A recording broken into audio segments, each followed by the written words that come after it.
కర్మాచరణము దేని కొరకు చేస్తారంటే కర్మ చెయ్యగా చెయ్యగా చెయ్యగా చెయ్యగా ఇంటిని తుడుచుకుని బూజులన్నీ దులుపుకున్న తర్వాత పండగొచ్చే ముందు శుభ్రపడినటువంటి ఇల్లులా మీరు భగవద్భక్తితో కర్మాచరణము చేయగా చేయగా లోపల ఉండేటటువంటి మనస్సు కంటిన మాలిన్యము తొలగి ఈశ్వరుడు వచ్చి కూర్చోడానికి సత్కర్మాచరణము పూనికతో సంతోషంతో చెయ్యడానికి కావలసినటువంటి బుద్ధి యందు ఆనందప్రదమైన స్థితి ఏర్పడుతుంది. అప్పుడు దాని వలన జ్ఞానము కలుగుతుంది. ఆ జ్ఞానము చేత మోక్షము కలుగుతుంది. అందుకని మొట్టమొదట కావలసింది సత్కర్మాచరణము. ఈ సత్కర్మాచరణము చెయ్యడం అనేటటువంటిది దర్భలతో సంబంధం. ఎప్పుడు దర్భ పట్టుకుంటాడు. అందుకని కుశ అంటే దర్భని పట్టుకున్నవాడు. తిరగేయండి శుక అంటే ఇప్పుడు ఆయనకి కర్మాచరణము లేదు. కర్మాచరణము లేదంటే ఆయన కావాలని మానినవాడు కాదు, ఆయన చెయ్యడానికి కర్మ లేనివాడు. ఈ స్థితికి వెళ్ళిపోయినవాడు. ఎందుకని నిరంతరము బ్రహ్మమునందు రమిస్తూ ఉంటాడు. అది తప్ప వేరొక వస్తువు ఆయనకి తెలియదు. ఎప్పుడూ బ్రహ్మమునే చూస్తాడు, బ్రహ్మముతో కలిసి ఉంటాడు, బ్రహ్మమును పొందుతుంటాడు. ఇంత ఆనంది స్థితిని అనుభవించేటటువంటి వ్యక్తి శంకర భగవత్పాదులు కౌపీన పంచకం అని ఒక పంచకం చేశారు. అందులో అంటారు ఏంటి, అసలు కౌపీనం పెట్టుకున్నవాడంత భాగ్యవంతుడు ఈ ప్రపంచంలో ఎక్కడున్నాడు అన్నారు. ఎందుకని వాడు అన్నీ విడిచిపెట్టి సర్వసంగ పరిత్యాగి అయి ఈశ్వరుడి పాదార విందములను సేవిస్తూ తిరుగుతున్నాడు. అటువంటి వాడికి ఇంద్ర పదవి లభించినా సరే తిరస్కరిస్తాడు. నాకు అక్కర్లేదు, నాకు ఇందులో తృప్తి ఉందంటాడు. అటువంటి మహానుభావుడైనటువంటి శుకుడు నిరంతరము ఆనందం అనుభవించేవాడు. ఆయన ఏదైనా ఒక ప్రదేశానికి వస్తే ఒక ఆవు పాలు పితకడానికి ఎంత సమయం పడుతుందో అంతకన్నా ఎక్కువ సమయం నిలబడేవాడు కాదు. ఎందుకు నిలబడేవాడు కాదు అంటే ఒకవేళ అంతకన్నా ఎక్కువసేపు ఎక్కడైనా నిలబడితే ఆ ఊర్లో ఉన్న వ్యక్తులతో తనకి పరిచయం ఏర్పడితే ఆ పరిచయాల వల్ల ఇంతమంది తన మనసులో ప్రవేశించి వీళ్ళు ఫలానా వీళ్ళు ఫలానా వీళ్ళు ఫలానా అని గుర్తు పెట్టుకుని వీళ్ళందరినీ లోపల పెట్టుకుంటే ఈశ్వరుడితో సంగము తగ్గిపోయి లోకముతో సంగము పెరిగిపోతుందని ఒక ఆవు పాలు పితికిన కాలము ఎంత పడుతుందో అంతకన్నా ఎక్కువ ఉండకుండా తిరుగుతూ వెళ్ళిపోతుండేవాడు. అటువంటి మహానుభావుడు శుకుడు తనంత తానుగా వచ్చి 7 రోజుల పాటు కూర్చుని భాగవతాన్ని ప్రవచనం చేశాడు. ఎవరి కొరకు ప్రవచనం చేశాడు? నేను ఒకసారి సూర్యకళామందిరంలోనూ వెంకటేశ్వర ఫంక్షన్ హాల్లోనూ నాకు జ్ఞాపకం లేదు, కానీ ప్రవచనం చేస్తూ ఒక మాట అన్నాను. ఈ భాగవత ప్రవచనం అనేటటువంటిది ఎవరి కొరకు చేయబడినది అంటే భాగవతం అందరూ వినలేరు అని శాస్త్రం. ఎందుచేత అంటే భాగవతం వింటే కొన్ని కోట్ల జన్మల తర్వాత మాత్రమే భాగవత శ్రవణం జరుగుతుంది. ఎందుచేత అంటే అన్ని పురాణములను రచించినట్టు వ్యాసుడు రచించలేడు దాన్ని. 17 పురాణములు రచించేశాడు. అప్పటికి మహాభారతాన్ని రచించేశాడు, వేద విభాగం చేసేశాడు, బ్రహ్మసూత్రాల్ని రచించేశాడు. అన్నీ రచించిన తర్వాత ఒకసారి సరస్వతీ నదీ తీరంలో తన ఆశ్రమానికి దగ్గరలో కూర్చుని ఉన్నాడు. మనస్సంతా ఏదో నైరాశ్యం ఆవహించింది, ఏదో నిరాశ, ఏదో లోటు, తాను ఏదో తక్కువ చేశాననేటటువంటి భావన, ఎక్కడో ఏదో చెయ్యడంలో అసంపూర్తిగా మిగిలిపోయింది అని తను చేసిన కార్యక్రమాన్ని ఆలోచించాడు. వేదరాశినంతటినీ విభాగం చేశాను, 17 పురాణములను రచించాను, బ్రహ్మసూత్రములను రచించాను, పరాశరుడికి సత్యవతీదేవికి నారాయణాంశలో కుమారుడిగా జన్మించినందుకు నేను చేయగలిగినంత సేవ చేశాను, ఈశ్వరుడి పాదములు పట్టి సేవించాను, ధ్యానం చేశాను. అయినా నా మనస్సుకి ఎందుకో లోటుగా ఉంది. ఎందుకు ఇంత లోటుగా ఉంది అని ఆలోచన చేశాడు. ఆ ఆలోచన చేసినప్పుడు మహానుభావుడు నారదుడు దర్శనమిచ్చాడు. మనకి రామాయణం మొట్టమొదటి సంక్షేప రామాయణం చెప్పినవాడు నారదుడే, భాగవతం సంక్షేప భాగవతం చెప్పినవాడు నారదుడే. నారం దదాతి ఇది నారదః, ఆయన జ్ఞానాన్ని ఇస్తుంటాడు. ఆ నారదుడు వచ్చి ఒక మాట చెప్పాడు, వ్యాస నీ మనస్సు ఎందుకు అసంతృప్తితో లోటుతో ఉన్నదో తెలుసా? నువ్వు ఇన్ని విషయాల్ని రచించావు, భారతాన్ని రచించావు, కానీ భారతంలో కృష్ణ కథ ఎక్కడ చెప్పినా ధర్మము తప్పినటువంటి కౌరవులు ఎటువంటి స్థితిని పొందుతున్నారు, ధర్మమును పట్టుకున్నటువంటి పాండవులు ఎటువంటి స్థితిని పొందుతున్నారు అన్న ప్రధాన కథకి అనుసంధానము చేశావు కృష్ణ కథని తప్ప కృష్ణ భక్తుల యొక్క చరిత్రని, ఈ ప్రపంచమంతా ఎలా పరిఢవిల్లుతోందో, ఈ విశ్వము ఎలా సృష్టింపబడిందో, పంచభూతములు ఎలా వచ్చాయో, భగవంతుని యొక్క నిర్హేతుక కృపచేత ఆయన సృష్టికర్తయ్యి, స్థితికర్తయ్యి, ప్రళయకర్తయ్యి ఈ లోకాన్ని ఎలా పరిపాలన చేస్తున్నాడో నువ్వెక్కడా చెప్పలేదు. ఆ కారణం చేత నీ మనస్సులో ఎక్కడో చిన్న లోటు ఏర్పడింది. ఇది పూర్తి చేయడానికి నువ్వు భాగవత రచన చెయ్యి అని ప్రబోధం చేశాడు.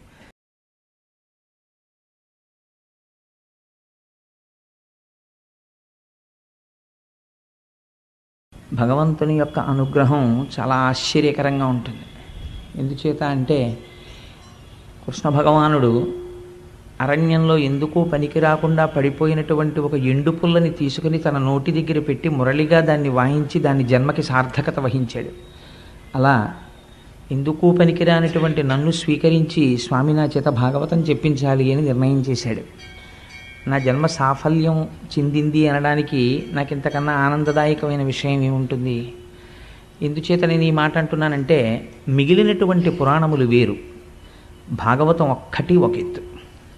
వ్యాస భగవానుడు ఈ దేశానికి చేసినటువంటి సేవ సామాన్యమైనటువంటిది కాదు, మహోత్కృష్టమైనటువంటి సేవ చేశాడు ఆయన. అటువంటి మహానుభావుడు ఆయన వేదరాశినంతటినీ విభాగం చేశాడు. ఋగ్యజుర్ సామ అధర్వణ వేదములని చేసి అంతటితో ఊరుకోలేదు. అల్పాయుర్దాయం కలిగి అనారోగ్యంతో ఉంటూ బుద్ధి ఎప్పుడూ కూడా అర్ధకామముల యందు మాత్రమే తగిలి ఉండేటటువంటి సామాన్యమైనటువంటి జనులు కలియుగంలో వేదాల్ని 4 చదవడం దుస్సాధ్యమనేటటువంటి బుద్ధి చేత వ్యాస భగవానుడు వేదరాశిని 4గా విభాగం చేశాడు. విభాగం చేసి మళ్ళీ వేదంలో పూర్వభాగం అంతా మనం ఆచరించవలసినటువంటి విధి విధానములను గురించి, మనం ఆచరించినటువంటి విధి విధానముల వలన మనము పొందేటటువంటి ఇహలౌకిక పారలౌకిక సౌఖ్యములను గూర్చి వివరణ చేస్తుంది. ఉత్తర భాగం అంతా కూడా మళ్ళీ మనం ఒక అమ్మ కడుపులో ప్రవేశించవలసినటువంటి అవసరం లేకుండా ఇదే తుట్ట జన్మ చేసుకోవడం కోసమని ఏ జ్ఞాన సముపార్జన చేయడం చేత జ్ఞానాత్ కేవల కైవల్యం, ఆ జ్ఞానము చేత మాత్రమే కైవల్యం లభిస్తుంది. అందుచేత పునరావృత్తి రహిత శాశ్వత శివ సాయుధ్య సిద్ధి కొరకు ఏ జ్ఞానమును మనం పొందాలో అటువంటి జ్ఞానాన్ని వేదము యొక్క ఉత్తర భాగము ప్రతిపాదన చేస్తుంది. ఆయన తన శిష్యుడైనటువంటి జైమిని చేత వేదమునకు పూర్వభాగమైనటువంటి కర్మకి సంబంధించినటువంటి విషయాలన్నిటికీ వ్యాఖ్యానం చేయించాడు. దాన్ని పూర్వమీమాంస అంటారు. ఉత్తర భాగం అంతా జ్ఞానమునకు సంబంధించినది. ఆయనే స్వయంగా బ్రహ్మసూత్రములను రచించారు. దాన్ని జైమిని రచించినది పూర్వమీమాంస, ఈయన రచించినది బ్రహ్మసూత్రములు లేదా ఉత్తరమీమాంస అంటారు. మళ్ళీ 18 పురాణములకు కర్త అయ్యాడు ఆయన. 18 పురాణములను రచించాడు. పురాణం రచించడం అంటే ఆయన ఏదో పురాణం చెప్తున్నాడు రా అంటారు, అంత తేలిక కాదు. సర్గశ్చ ప్రతిసర్గశ్చ వంశో మన్వంతరాణిచ అని వంశాలు చరితంచైవా పురాణం పంచలక్షణం. పురాణమునకు 5 లక్షణములు ఉండాలి. సర్గ ప్రతిసర్గ అని విభాగం ఉండాలి. గొప్ప గొప్ప వంశములను గురించి ప్రస్తావన చెయ్యాలి. వంశో మన్వంతరాణిచ, అనేక మన్వంతరములలో జరిగినటువంటి విశేషాలని చెప్పాలి. అది భగవత్ సంబంధంగా దాన్ని ప్రతిపాదన చెయ్యగలిగినటువంటి శక్తి ఉండాలి. అటువంటి వాడు తప్ప పురాణాన్ని చెప్పలేడు. అటువంటి పురాణాల్ని రచించినటువంటి మహానుభావుడు వేదవ్యాసుడు ఆయన 18 పురాణములను రచన చేశాడు. అందులో మనకి జ్ఞాపకం ఉండడం కోసమని ఒక తేలిక సూత్రాన్ని ఒకదాన్ని పెద్దలు ప్రతిపాదన చేస్తూ ఉంటారు. మద్వయం బద్వయం చైవ భ్రత్రయం చతుష్టయం అనాపలింగ కోస్కాని పురాణాన్ని పృథక్ పృథక్ అని. మద్వయం, మద్వయం అంటే మకారంతో 2 పురాణాలు ఉంటాయి. ఒకటి మార్కండేయ పురాణము, రెండవది మత్స్య పురాణము. మద్వయం బద్వయం చైవ, బా మీద 2 ఉంటాయి, భాగవతము భవిష్య పురాణము. మద్వయం బద్వయం చైవ భ్రత్రయం, బ్రా మీద 3 ఉంటాయి. అవి బ్రహ్మపురాణము, బ్రహ్మాండ పురాణము, బ్రహ్మ వైవర్త పురాణము. భ్రత్రయం చైవ చతుష్టయం, వకారం మీద 4 ఉంటాయి. అవి వరాహ పురాణము, విష్ణు పురాణము, వామన పురాణము, వాయుపురాణము. అందుకని 4 పురాణాలు. చతుష్టయం అనాపలింగ కూస్కాని, అనేటటువంటి అనాపలింగ కోస్కాని అన్నప్పుడు ఒక్కొక్క అక్షరానికి మళ్ళీ ఒక్కొక్క పురాణం వస్తూ ఉంటుంది. నా అంటే నారద పురాణం, ప అంటే పద్మపురాణం, లిం అంటే లింగ పురాణం, గ అంటే గరుడ పురాణం, కు అంటే కూర్మ పురాణం, స్కా అంటే స్కాంద పురాణం. ఇలాగా మద్వయం బద్వయం చైవ భ్రత్రయం చతుష్టయం అనాపలింగ కోస్కాని పురాణాన్ని పృథక్ పృథక్ 18 పురాణములను రచించాడు. ఈ 18 పురాణములను రచించి తాను వేదములను విభాగము చేసినప్పుడు ఒక్కొక్క వేదము ఒక్కొక్క శిష్యుడికి అప్పచెప్పాడు. వ్యాసుడు చేసినటువంటి సేవ అంతా ఇంత కాదు. మహానుభావుడు అందులో మొట్టమొదటిదైనటువంటి ఋగ్వేదాన్ని పైలుడు అనబడేటటువంటి ఒక శిష్యుడికి పూర్ణంగా నేర్పాడు. నేర్పి ఆయన ఆధిపత్యం వహించాడు దాని శాఖలకి. అంచేత పైలుడికి ఋగ్వేదం నేర్పాడు. యజుర్వేదాన్ని వైశంపాయనుడు అనబడేటటువంటి ఋషి తెలుసుకున్నారు. అలాగే సామవేదాన్ని జైమిని పూర్ణంగా అవగాహన చేసుకున్నాడు. అధర్వణ వేదాన్ని సుమంతువు అనబడేటటువంటి ఒక ఋషికి తెలియచేశారు. ఈ 18 పురాణములను రోమహర్షణుడు అనబడేటటువంటి ఒక మహానుభావుడికి నేర్పారు. ఆ రోమహర్షణుని యొక్క కుమారుడే సూతుడు. ఆ సూతుడు పురాణ ప్రవచనం చేస్తుంటాడు. అందుకే మీరు ఎప్పుడైనా ఎక్కడైనా ఏదైనా విషయం వినవలసి వస్తే శౌనకాది మహర్షులు సూత భగవానుణ్ణి సేవించి నువ్వు మాకు ఏదైనా పురాణాన్ని చెప్పవలసింది అని అడిగితే సూతుడు పురాణ ప్రవచనం చేస్తూ ఉంటాడు. ఆ రోమహర్షణుని కుమారుడు సూతుడు.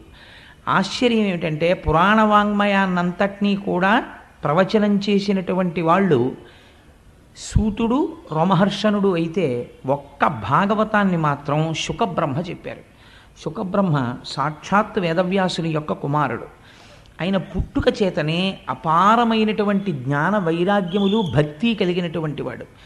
ఎంత వైరాగ్య భావన కలిగిన వాడంటే ఆయన మంచి నిండు యవ్వనంలో ఉన్నటువంటి రోజులలో తండ్రి గారు ఆయన్ని వివాహం చేసుకోమని అడిగారు. దేవీ భాగవతం చాలా విశేషంగా వర్ణన చేస్తుంది. చేస్తే ఆయన నాకు వివాహం అక్కర్లేదు, ఈ లోకమంతా దుఃఖభూయిష్టమైపోయింది, నేను ఆనందాన్ని అనుభవించాలి, నేను బ్రహ్మైక్య సిద్ధి కొరకు తపస్సు చేస్తాను అని చెప్పి అరణ్యములను పట్టి వెళ్ళిపోతున్నాడు. వెనక నుంచి వ్యాసుడు పుత్రుడి మీద ఉన్న కాంక్ష చేత హాపుత్ర హాపుత్ర అని అరుస్తూ వెంట వస్తున్నాడు. వస్తుంటే శుకుడు అనలేదుట ఓయ్ అని. అంతటా ఆత్మతత్వాన్ని చూడడానికి అలవాటైపోయినటువంటి శుకుడికి బదులుగా అరణ్యంలో ఉన్న చెట్లన్నీ ఓయ్ ఓయ్ అని జవాబు చెప్పేట వ్యాసుడికి. అంతటి బ్రహ్మనిష్టాగరిష్ఠుడై యవ్వనమునందే ఒంటి మీద బట్ట లేకుండా వెళ్ళిపోతుండేవాడు. మనకి ఒక ఉదాహరణ చెప్తుంటారు శుకబ్రహ్మ యొక్క వైరాగ్య సంపత్తిని గురించి. ఆయన ఒకనాడు ఒక సరోవరం పక్క నుంచి వెళ్ళిపోతున్నారు, వెనక వ్యాసుడు వస్తున్నాడు. వస్తుంటే అప్సరసలు దిగంబరలై స్నానం చేస్తున్నారు. శుకుడు వస్తున్నారు అన్నారు ఒకరు. అనేటప్పటికీ శుకబ్రహ్మ వస్తే నమస్కారం చెయ్యాలని వాళ్ళు వివస్త్రలై ఒంటి మీద వస్త్రం కట్టుకోకుండా లేచి వచ్చి శుకుడికి నమస్కరించారు. ఆయన నిండు యవ్వనంలో ఉన్నాడు. ఆయన వెళ్ళిపోయాడు. మళ్ళీ స్నానం చేస్తున్నారు. వ్యాసుడు వస్తున్నాడు అన్నారు. బట్టలు కట్టుకుని నమస్కరించండి అన్నారు. వాళ్ళు బట్టలు కట్టుకుని వ్యాసుడికి నమస్కరించారు. వ్యాసుడు ఆశ్చర్యపోయాడు.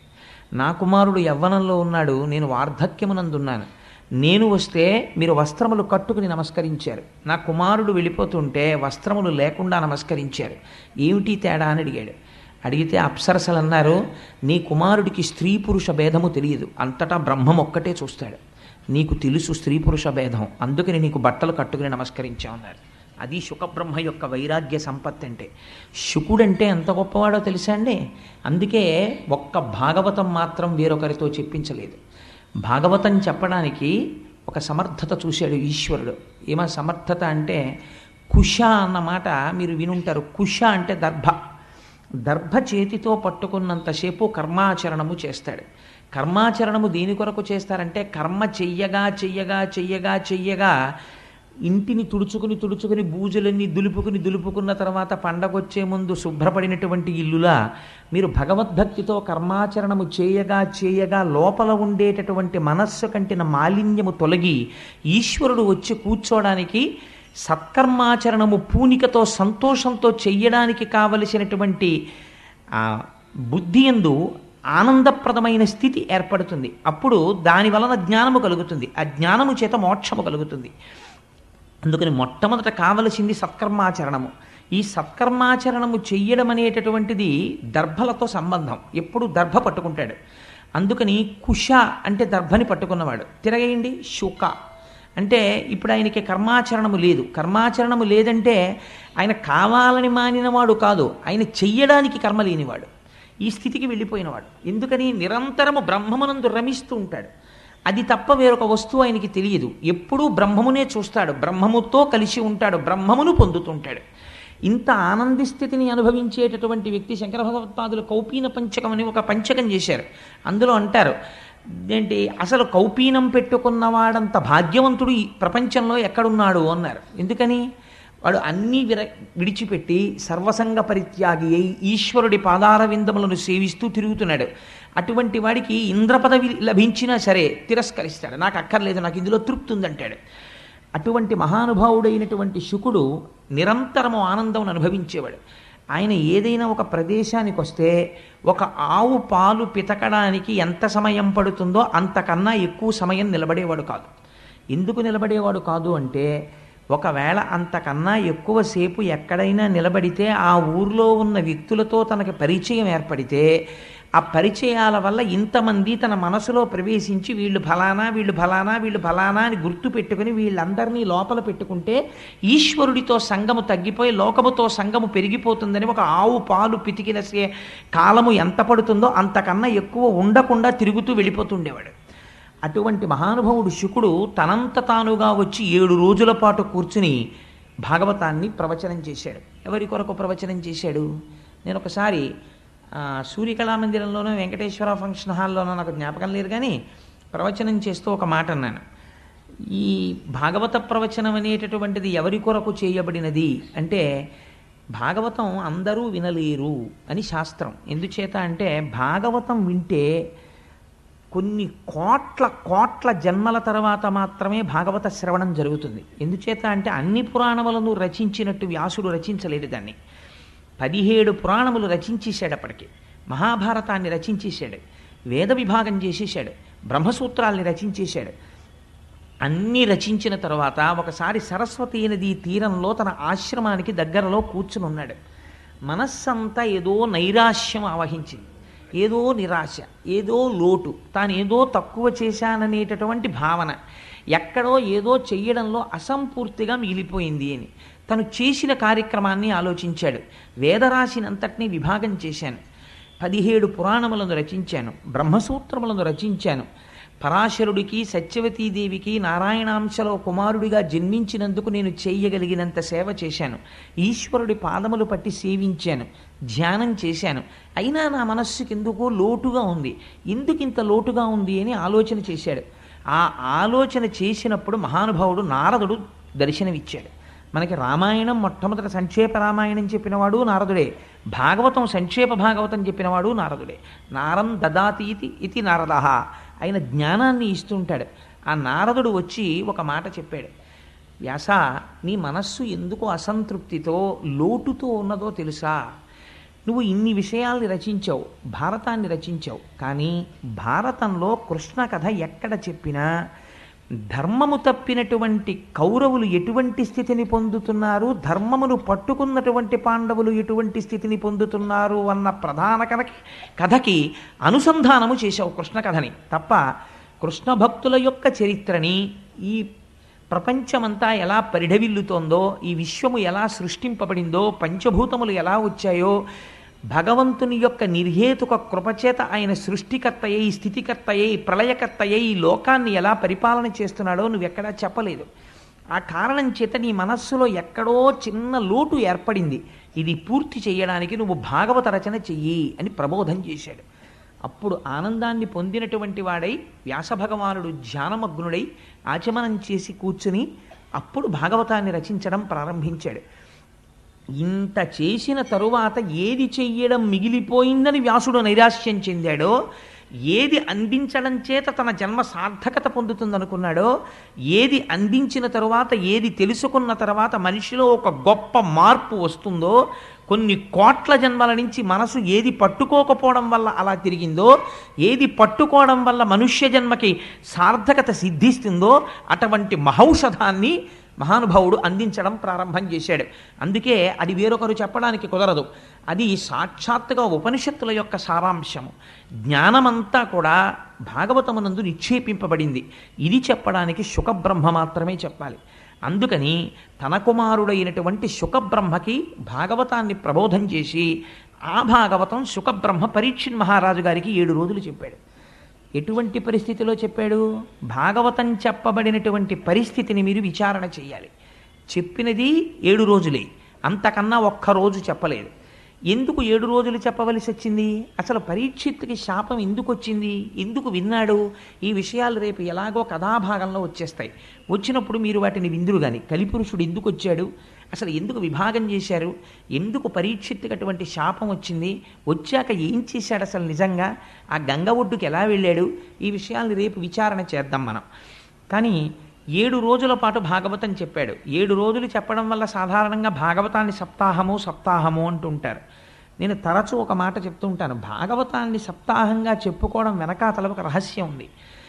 ఏమి సప్తాహమని ఎందుకు చెప్పుకుంటారంటే, ఒక మనిషి ఎన్ని సంవత్సరములు బ్రతకనివ్వండి, 80 ఏళ్ళు బ్రతకనివ్వండి, 90 ఏళ్ళు బ్రతకనివ్వండి, శతమానం భవతి శతాయు పురుష స్థితేంద్రియ ఆయుష్దేవేంద్రియే ప్రతిష్టతి, 100 ఏళ్ళు పూర్ణంగా బ్రతకనివ్వండి. ఎన్ని రోజులు బ్రతికాడు? 7 రోజులే బతుకుతాడు. ఎందుచేత? ఎన్ని సంవత్సరములు బ్రతికినా అతను బ్రతికినవి ఆది సోమ మంగ బుధ గురు శుక్ర శని, ఇంతకన్నా లేవు. 8వ రోజు బతికింది ఒకటి నాకు చూపించండి, ఉండదు. ఎప్పుడు చచ్చిపోతాడు? ఈ 7 రోజుల్లోనే చచ్చిపోతాడు. అయ్యా అలా కుదరదండి, నేను దేశాన్నంతటినీ ఏలినవాడిని, లేకపోతే నేను చాలా విద్వాంసుణ్ణి, నేను మహాపండితుణ్ణి, నేను గొప్ప జ్ఞానిని, నేను కూడా అందరిలా 7 రోజుల్లో పోవడం ఏమిటి, నాకు 8వ రోజు ఉండదా? ఉండదు. ఎవరైనా 7 రోజుల్లోనే వెళ్ళిపోవాలి, ఆ 7 రోజుల్లోనే పుట్టాలి, ఆ 7 రోజులే ఉండాలి, ఆ 7 రోజులే తిరగాలి. కాబట్టి భాగవతం సప్తాహం అంటే, నువ్వు ఏ రోజున భగవంతుణ్ణి స్మరించడం మానేశావో ఆ రోజు ఆ ఇల్లు పరమ అమంగళకరమైన రోజు. ఎందుచేత? ఆ రోజు భగవంతుని ఎడ విస్మృతి కలిగింది కాబట్టి తను భగవన్నామమును పలకలేదు, ఈశ్వరుడికి నమస్కరించలేదు, ఈశ్వరుడి గురించిన తలంపు లేదు. ఆ రోజు తాను ఉండి మరణించిన వాడితో సమానము. కాబట్టి ఇప్పుడు ఆ రోజుని ఇంట్లో ఏం తిరిగింది? నడయాడిన ప్రేతం ఒకటి తిరిగింది, ఒక శవం ఆ ఇంట్లో నడిచింది. కాబట్టి ఇప్పుడు అమంగళమైంది. కాబట్టి ఏది బ్రతుకు? నిజమైన బ్రతుకేది అంటే, నిజమైన బ్రతుకు ఈశ్వరుని యొక్క నామస్మరణమే. భగవంతుడి నామమును ఎవరు స్మరిస్తాడో వాడు మాత్రమే బ్రతికి ఉన్నవాడు. అయితే స్మరిద్దామంటే అంత తేలికగా స్మరణకు వస్తుందా? ఆ వస్తువు యందు మీకు ప్రీతి ఏర్పడితే మీకు మనసు స్మరించడానికి అవరోధం ఉండదు. మీరు ఎక్కడ కూర్చోండి, మీకు ఏ వస్తువు ఇష్టమో ఆ వస్తువుని స్మరిస్తుంది. ఎందుకు ఇష్టం? ఎందుకు స్మరిస్తోంది? మనస్సు ఆ వస్తువు యందు ప్రీతి చెందింది కాబట్టి స్మరిస్తోంది. ఈశ్వరుణ్ణి ఎందుకు స్మరించడం లేదు అంటే, ఈశ్వరుడు యందు ప్రీతి చెందలేదు కనుక. ఆ ప్రీతి ఎందుకు ఏర్పడలేదు? ఇప్పుడు మనస్సుకి భగవంతుని పట్ల ప్రీతితో తిరగడానికి కావలసినటువంటి బలాన్ని వ్యాస భగవానుడు భాగవతమనందు ప్రతిపాదన చేస్తారు. అందుకే భాగవతం ఎవరు వింటారో వాళ్ళ మనస్సు తెలిసో తెలియకో ఈశ్వరుడి వైపుకి తిరిగిపోతుంది. ఈశ్వరుడి వైపుకి తిరిగిపోతే ఏమవుతుందో నారదుడు చెప్తాడు. అక్కడ మీరు ఆ విషయాన్ని విందురు గాని. శుకబ్రహ్మ ప్రవచనం 7 రోజుల పాటు చేశారు. 7 రోజుల పాటు చేస్తే ఏమైంది? చచ్చిపోతానని బెంగెట్టుకున్నాడు పరీక్షిత్తు. భాగవతం అంతా విన్నాడు. ఆయన అన్నాడు, ఈ శరీరం చచ్చిపోతుంది, బెంగలేదన్నాడు. ఇప్పుడు తెలిసిపోయింది అంతే. ఏం తెలిసిపోయింది? చచ్చిపోవడం అనేటటువంటిది అసలు ఆత్మకి లేదు. మరి ఏది చచ్చిపోతోంది? శరీరం చచ్చిపోతోంది. పుణ్యం చేసినా, యజ్ఞం చేసినా, యాగం చేసినా, తపస్సు చేసినా, అశ్వమేధయాగములు చేసినా, తాను ధనస్సు పట్టుకుని దేవతల పక్షాన నిలబడి యుద్ధం చేసినా, కల్పములు మారిపోయినా, యుగాలు మారిపోయినా శరీరము పడకుండా ఉంటుందా? ఉండదు, పడి తీరుతుంది. ఎంతటి వాళ్ళ శరీరము పడిపోయింది, ధ్రువుడంతటి వాడి శరీరం పడిపోయింది. ఎవరి శరీరమైనా పడిపోవలసిందే. పడిపోయేటటువంటి సత్యము శరీరమునకు చెందినది. అది పడిపోయి తీరుతుంది. కానీ పడదు అని ఒక అసత్యమునందు నువ్వు పూనిక పెట్టుకున్నావు. ఇది పడదు.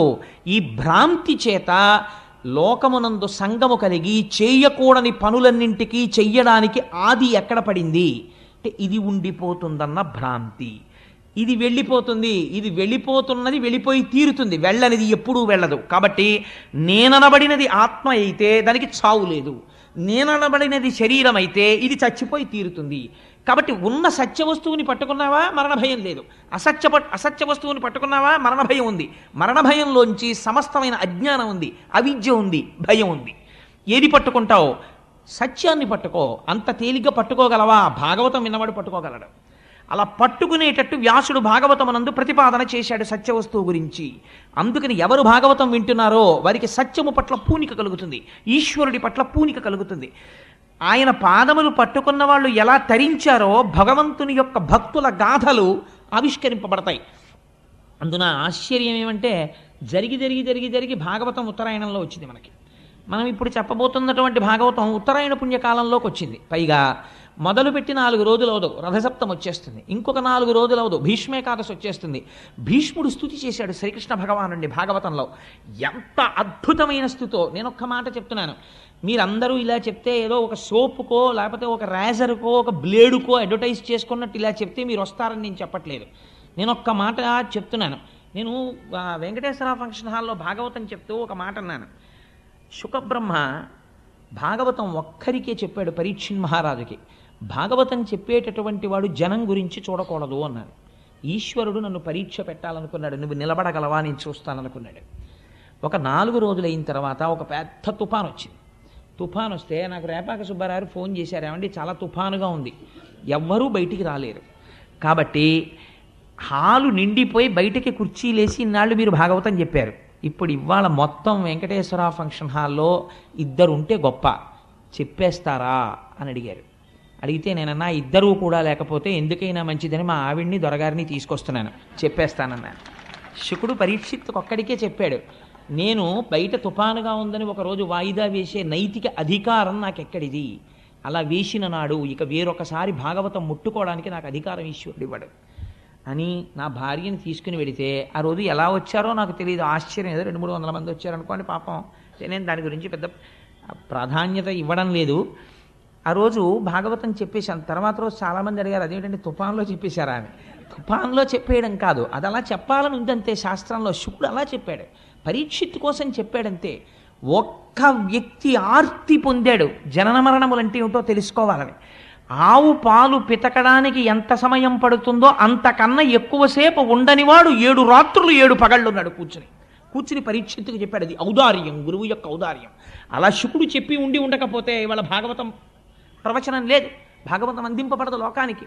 అటువంటి మహాత్ములు చెప్పినటువంటి భాగవతాన్ని మనం చెప్పేటప్పుడు ఆ పూనికతో చెప్పాలి కదా అని ఆ రోజు మొదటి రోజు అన్న మాటకి ఈశ్వరుడు వెంటనే పరీక్ష పెట్టాడు. సరే, అందుచేత నేను ఈ విషయాన్ని ఎందుకు ప్రస్తావన చేయవలసి వచ్చింది అంటే, 7 రోజులు విన్నటువంటి పరీక్షిత్తు ఏం తెలుసుకున్నాడు? 7 రోజులు విన్న పరీక్షిత్తుకి మరణము రాకుండా పోలేదు, గుర్తుపెట్టుకోండి. భాగవతం విన్న తర్వాత మరణం రాకుండా ఏం పోలేదు, పరీక్షిత్తుకు మరణం వచ్చింది. కానీ పరమధైర్యంతో మాట అన్నాడు 7 రోజులు పోయిన తర్వాత, మరణం దేనికి వస్తోంది? శరీరానికి, అది వచ్చి తీరుతుంది, నాకు ఇప్పుడు బెంగలేదు, రానివ్వండి మృత్యువుని, నేను ఆత్మగా నిలబడిపోతున్నాను అన్నాడు. ఈ శక్తి కొన్ని కోట్ల జన్మలలో లోపించడం వల్ల మనం అలా తిరుగుతూనే ఉన్నాం. భ్రమయసి పరబ్రహ్మ మహిషి అంటారు సౌందర్యలహరిలో శంకర భగవత్పాదులు. అలా మాయలో తిరుగుతూనే ఉన్నాం. ఈ సత్యమును ఆవిష్కరిస్తోంది భాగవతం. అటువంటి భాగవతాన్ని శుకబ్రహ్మ ప్రవచనం చేశారు. పెద్దలంటారు, నిగమకల్పతరోర్గళితం ఫలం శుకముఖదామృత ద్రవ సంయుతం పిబత భాగవతం రసమాలయం ముహురహో రసికా భువిభావుకాహ. ఎంత గొప్ప మాట చెప్పారో చూడండి. మీరు భాగవతాన్ని వినేటటువంటి వాళ్ళు భాగవతాన్ని నేను వింటున్నానని ఎప్పుడూ వినకు. ఏం చేస్తావు? పిబత భాగవతం, భాగవతాన్ని తాగేసేయి అంటే ఇప్పుడు మీరు ఏమనాలి? అయితే అయ్యా మీరు రేపటి నుంచి గోపాలకృష్ణ గారికి చెప్పి కొన్ని గ్లాసులలో భాగవతం పోసి ఇచ్చేయండి, మేము తీర్థం కింద పుచ్చేసుకుంటాం. తాగడం ఎలా కుదురుతుందంటే, తాగడం అనేది ఏది చేస్తుంది? నోరనబడేటటువంటి ఇంద్రియం చెయ్యాలి. వినడం అనేది ఏ ఇంద్రియం చెయ్యాలి? చెవనబడేటటువంటి ఇంద్రియం చెయ్యాలి. కానీ చెవనేటటువంటి ఇంద్రియానికి ఒక లక్షణం ఉంది, మీరు బాగా చూడండి. నోరు తాగుతున్నప్పుడు మనస్సు ఎక్కడో తిరుగుతోంది అనుకోండి. ఉదాహరణకి నా భార్య నాకు ఒక గ్లాసుడు పాలు తీసుకొచ్చి, ఏమండి ఇవి తాగి ఆఫీస్కి బయలుదేరండి అంది అనుకోండి. నేను ఆ పాలు తీసుకెళ్ళి నోటి దగ్గర పెట్టగానే నా మనస్సు వెంటనే అమ్మో టైం అయిపోతుంది, ఆఫీస్కి వెళ్ళాలనో లేకపోతే ఎక్కడికి వెళ్ళాలనో ఆలోచన చేస్తోంది. కానీ నోరు మాత్రం ఈ పాలన్నిటినీ ఏం చేస్తుంది? పుచ్చుకుని ఎక్కడికి వెళ్ళాలో ఆ కడుపులోకి పంపించేస్తుంది. అది తాగేసేటప్పుడు గడగడ గడగడ గడగడ గడగడ గ్లాసులో అయిపోయేంత వరకు తాగేస్తుంది తప్ప, నోరు తాగేటప్పుడు ఒకవేళ పాలల్లో ఒక గండుచీ ఉందనుకోండి, గండుచీ ఉంది నేను పుచ్చుకోనందు, నోరు పుచ్చేసుకుంటుంది. ఆ తర్వాత ఎప్పుడో గ్రహించి అయ్యో చీమ వచ్చేసిందని మనం బయటకు వదిలేస్తాం దాన్ని. అలా పిబత, నువ్వు ఇందులో తాగేయాలి. తాగేసే పదార్థంలో సాధారణంగా మీరు తీసి పారేసేది ఏమి ఉండదు. మీకు మామిడి పండు ఇచ్చాయా తినండి అన్నాం అనుకోండి, మీరు తినడం మొదలెడితే దాన్ని తొక్క బయటికి పారేయాలి, టెంక బయటికి పారేయాలి, ఏదో అంతా తినేసిన తర్వాత పీచు ఉంటే పీక్కుని బయట పారేయాలి తప్ప, మామిడి పండు రసం తీసుకొచ్చి ఒక గ్లాసులో పోసి తాగేయండి అన్నాను అనుకోండి. ఇప్పుడు అది ఏమిటండి? అది ఎసెన్స్. మొత్తం మామిడి పండు తాలూకా మొత్తం శక్తి ఆ గ్లాసులో ఉంది. ఇప్పుడు మీరు ఏమీ చెయ్యక్కర్లేదు, నాకు పళ్ళు లేవండి, నేను నవలలేనండి, పళ్ళల్లో పీచు దూరుతుందండి, ఏ కంప్లైంటు మీరు చేయడానికి అవకాశం లేదు. గడగడ గడగడ గడగడ తాగేయడమే. అలా త్రాగగలవా భాగవతాన్ని? అయితే కూర్చో సభలో. పిబత భాగవతం రసమాలయం. ఇది ఏమిటో తెలుసా? భాగవతం అంటే రసమాలయం, రసోవై సహా. దీని ఎందున్నవాడు భగవానుడొక్కడే. ఇది కేవలము భగవంతుడే, శబ్దరూపముగా వస్తున్నది భగవంతుడు వస్తున్నాడు. దాన్ని నువ్వు చెవులతో పట్టి తాగేసేయి. విడిచిపెట్టావా జారి కింద పడిపోతుంది. అందుకని త్రాగేసేయి. పిబత భాగవతం రసమాలయం. ఏమిటండి దాని గొప్పతనం అంతలా మేము తాగేయడానికి అంటావేమో. నిగమకల్ప తరోర్గళితం ఫలం. నిగమములు అంటే వేదములు. వేదములనబడేటటువంటి కల్పవృక్షం ఒకటి ఉన్నది. ఈ వేదములను సేవించడం చేత మీకు కావలసినటువంటి సమస్తమైన కోర్కెలను మీరు తీర్చుకోగలరు. అటువంటి వేదములనబడేటటువంటి కల్పవృక్షముల యొక్క శాఖల చిట్ట చివర పండు పండింది. వేదముల యొక్క చివర ఏముంటాయి? ఉపనిషత్తులు ఉంటాయి. ఉపనిషత్తులు జ్ఞానమును ప్రబోధం చేస్తాయి. ఉపనిషత్తులనబడేటటువంటి జ్ఞానమును బోధించేటటువంటి వేదముల యొక్క చివర ఉన్నటువంటి శాఖల చివరి భాగమునందు పండినటువంటి పండు ఉపనిషత్తుల చేత ప్రతిపాదింపబడిన పరబ్రహ్మము యొక్క స్వరూపము. ఈ పరబ్రహ్మ స్వరూపము ఇవాళ పండుగా పండింది. ఈ పండునేం చేసింది? బాగా పండిందా లేదా మనం ముట్టి చూస్తాం. అదే ఒక చిలక కొట్టింది అనుకోండి, చిలక కొట్టుడురా బాగుంటుంది రుచిగానని తినేస్తాం. దీన్ని చిలక కొట్టింది, చిలక ఎంగిలి చేసింది. ఎవరా చిలక? శుకబ్రహ్మ. శుకుడు తన నోటి ద్వారా ప్రవచనం చేశాడు. దేని మీద ఆపేక్ష లేనటువంటి ఒక మహాపురుషుడు ప్రవచనం చేశాడు. అటువంటి శుకబ్రహ్మ నోట్లోంచి వచ్చింది. అందుకని నిగమకల్పతరోర్గళితం ఫలం శుకముఖదామృత ద్రవ సంయుతం పిబత భాగవతం. ఆ భాగవతాన్ని తాగేసే. రసమాలయం. ఇది ఈశ్వరుడితో నిండిపోయింది.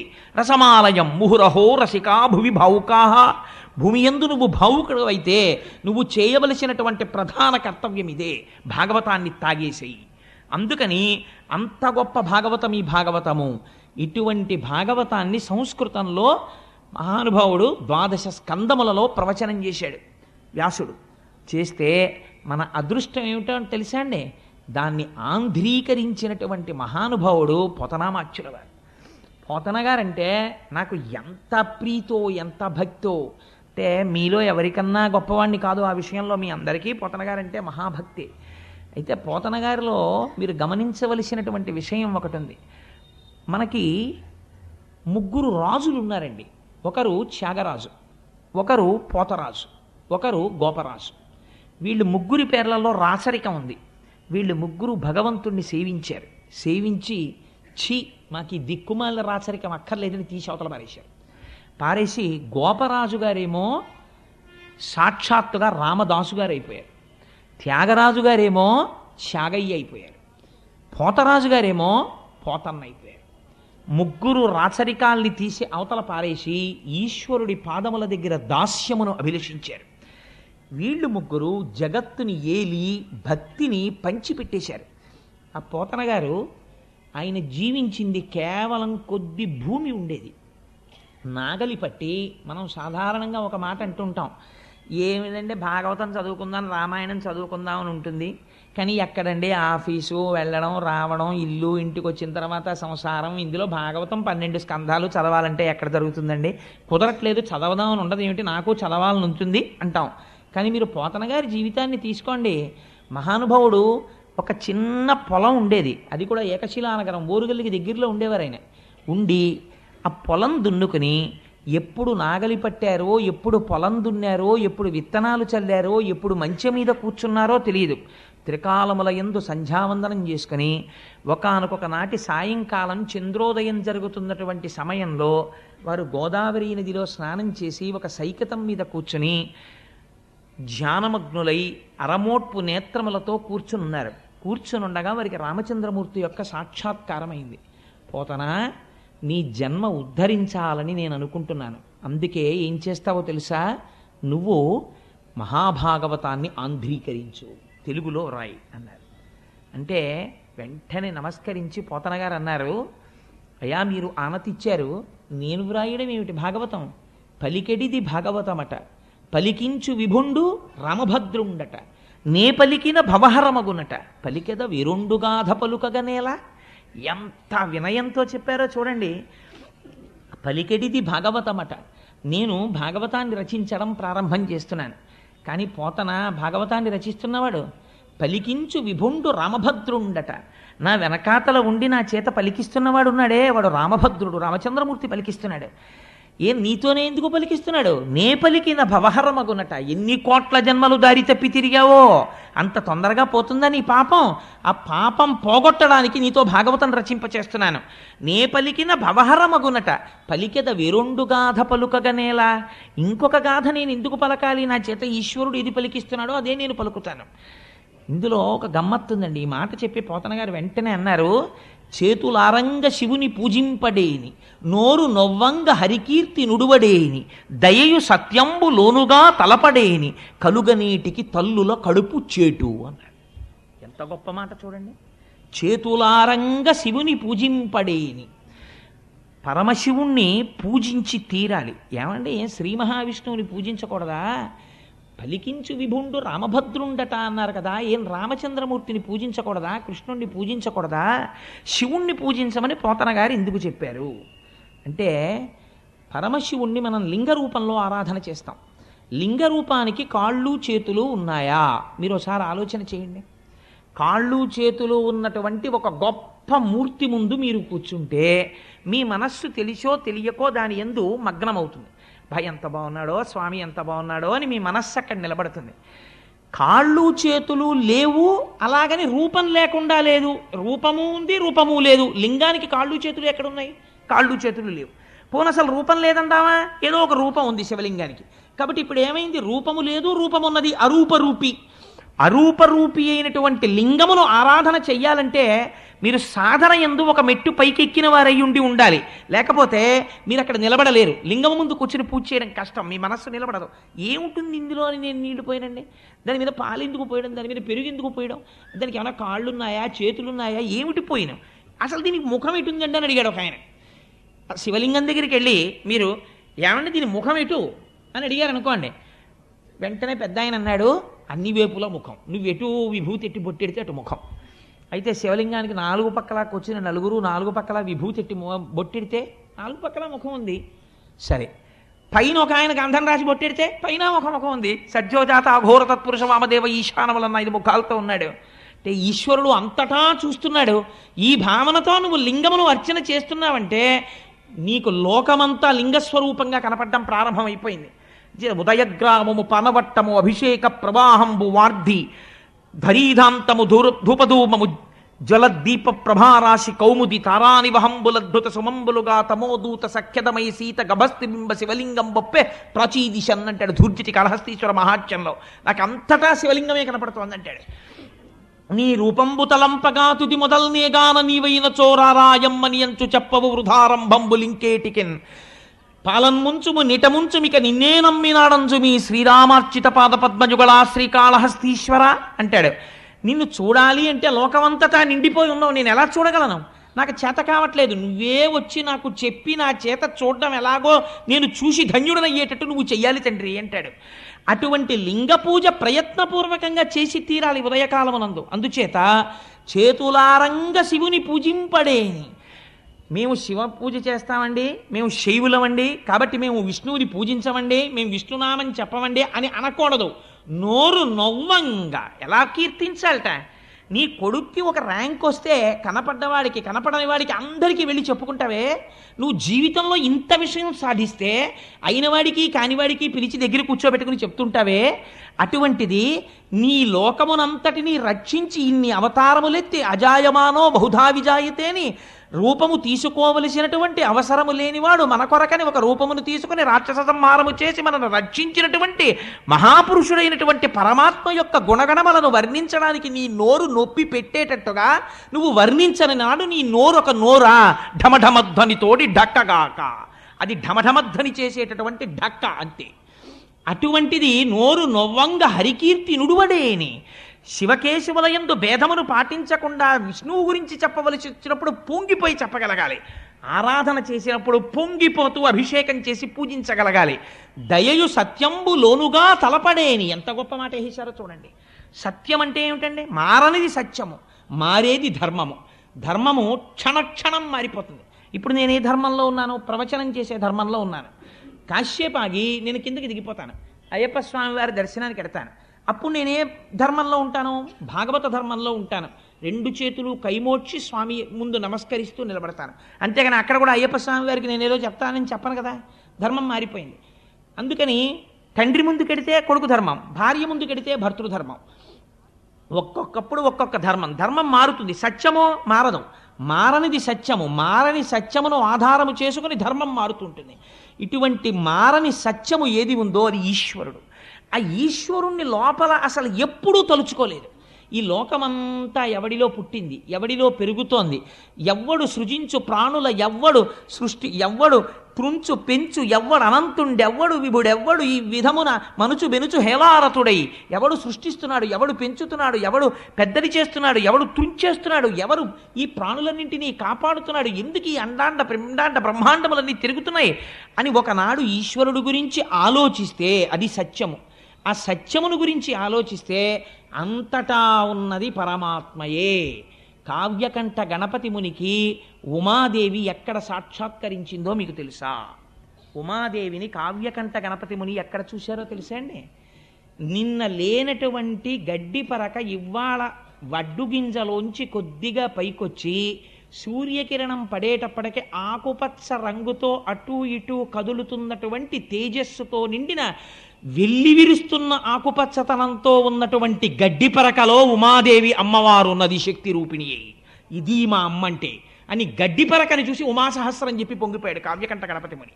అలా చూడగలిగిన శక్తి నీకుంటే నీకు అంతటా బ్రహ్మమే ఉన్నది. అప్పుడు నువ్వు దేని పట్ల ద్వేషిస్తావు, దేన్ని కోపగించుకుంటావు, దేని మీద నువ్వు అసహ్యాన్ని పెంచుకుంటావు?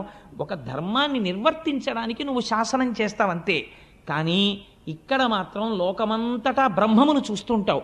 అలా చూడడం దయ కలిగి ఉండడం ప్రాణుల యందు.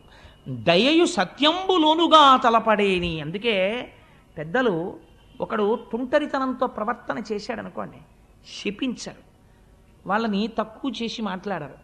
ఒకనాడు ఈశ్వరానుగ్రహం కలిగి అతను వృద్ధిలోకి రావాలండి, పాపం తెలియదు, చూశారా ఎంత అజ్ఞానమో అంటారు.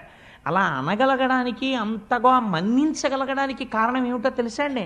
అంతటా ఈశ్వరుణ్ణి చూస్తున్నాడు. అంతటా ఈశ్వరుణ్ణి చూడగలిగిన వాడికి మాత్రమే ఈ దయ ఉంటుంది, లేనివాడికి ఆ దయ ఉండదు. దయయు సత్యంబు లోనుగా తలపడేని. ఇలా తలచనప్పుడు పుట్టిన దగ్గర నుంచి తిరగడం, కొన్నాళ్ళు అయిపోయిన తర్వాత ఈ శరీరం వదిలేయడం, ఈ మాత్రం దానికి ఎన్ని కోట్ల జన్మలు ఎత్తావో, ఎన్ని కోట్ల జన్మలలో అమ్మ కడుపులో పడుకున్నావో, ఇప్పటికి ఎంతమంది అమ్మ కడుపులలోంచి బయటికి వచ్చేటప్పుడు ప్రసవ వేదనని మరణవేదనగా మార్చి అమ్మని కొన్ని గంటలు బాధ పెట్టి నువ్వు బయటికి వచ్చి నువ్వు సాధించిందే ఉంది. కలుగనేటికి తల్లుల కడుపు చేటు. అస్తమానం వెళ్ళి ఆ తల్లి కడుపులో కూర్చుని ఆ తల్లిని బాధ పెట్టడం తప్ప నువ్వు పుట్టి ప్రయోజనం ఏమిట్రా అని అడిగారు పోతన గారు. సాధారణంగా పోతన గారు అంత కఠినంగా అసలు మాట్లాడరు. ఎంత మాట వేశారో చూడండి. ఆ మాటతో లోకమునకు బోధ చేస్తున్నారు. చేతులారంగ శివుని పూజింపడేని, నోరు నొవ్వంగ హరికీర్తి నుడుబడేని, దయయు సత్యంబు లోనుగా తలపడేని, కలుగనేటికి తల్లుల కడుపు చేటు. అటువంటి పోతనామాచ్యుడు మహానుభావుడు భాగవతాన్ని ఆంధ్రీకరిస్తూ మొట్టమొదట ఒక పద్యం చెప్పుకున్నారు. శ్రీకైవల్య పదంబు చేరుటకునై చింతించదన్ లోకరక్షైకారంభకు భక్త పాలన కళా సంరంభకున్ కేళి లోల విలస దృగ్జాల సంభూత నానా కంజాత భవాండ కుంభకు మహానందాంగనా డింబకున్ అని చెప్పుకున్నారు. శ్రీకైవల్య పదంబు చేరుటకునై చింతించదన్. పోతనగారి యొక్క శక్తి ఏమిటో, పోతనగారి ఉపాసనా బలం ఏమిటో మీరు ఆ పద్యాల్లో చూడాలి. అసలు నిజంగా పద్యం నోటికి వచ్చిందనుకోండి, మీరు ఆ పద్యం ఎక్కడ కూర్చున్నా చదువుకోగలిగారు అనుకోండి, ఆ పద్యం ఒక్కటి చాలు జీవితాన్ని మార్చేస్తుంది. శ్రీకైవల్య పదంబు చేరుటకునై. ఎందుకు చెప్తున్నాను ఈ భాగవతం చెప్పడం అంటే, పోతన గారు ఎందుకు ఆంధ్రీకరిస్తున్నారు? ఈ భాగవతాన్ని ఆంధ్రీకరించి దీన్ని రాజులకిచ్చి, లేకపోతే ఎవరో జమీందారులకిచ్చి వారి దగ్గర ఈనాములు పుచ్చుకొని, వాళ్ళ దగ్గర డబ్బు పుచ్చుకొని, కానుకలు పుచ్చుకొని, నేను ఏదో పాముకోవాలనేటటువంటి తాపత్రయం నాకు లేదు. ఈశ్వరుడి గురించి చెప్పుకొని, శ్రీకైవల్యం అంటే ఏమిటో తెలుసండి? కైవల్యం అన్నమాట అద్వైత సంప్రదాయానికి చెందింది. కైవల్యం అంటే ఇంకా మళ్ళీ తిరిగి రానటువంటి అవసరం లేకుండా ఈశ్వరుడిలో కలిసిపోవడం. అలా ఈశ్వరుడు యందు నా తేజస్సు వెళ్ళి ఆయన తేజస్సులోకి కలిసిపోవాలి. అలా కలిసిపోవడం కోసం శ్రీకైవల్య పదంబు చేరుటకునై చింతించదన్. ఇదో అందమైన మాట. భాగవతం ఆంధ్రీకరిస్తున్నారా, చింతిస్తున్నారా? ఆయన చింతించదన్. చింతించదన్ అంటే ఏమిటండి? చింతించదన్ అంటే చిత్తము, మనస్సు దాన్నే ఆలోచన చేయుట. ఏకాగ్రమై మనస్సు ఒక వస్తువు గురించి ఆలోచన చేస్తోంది.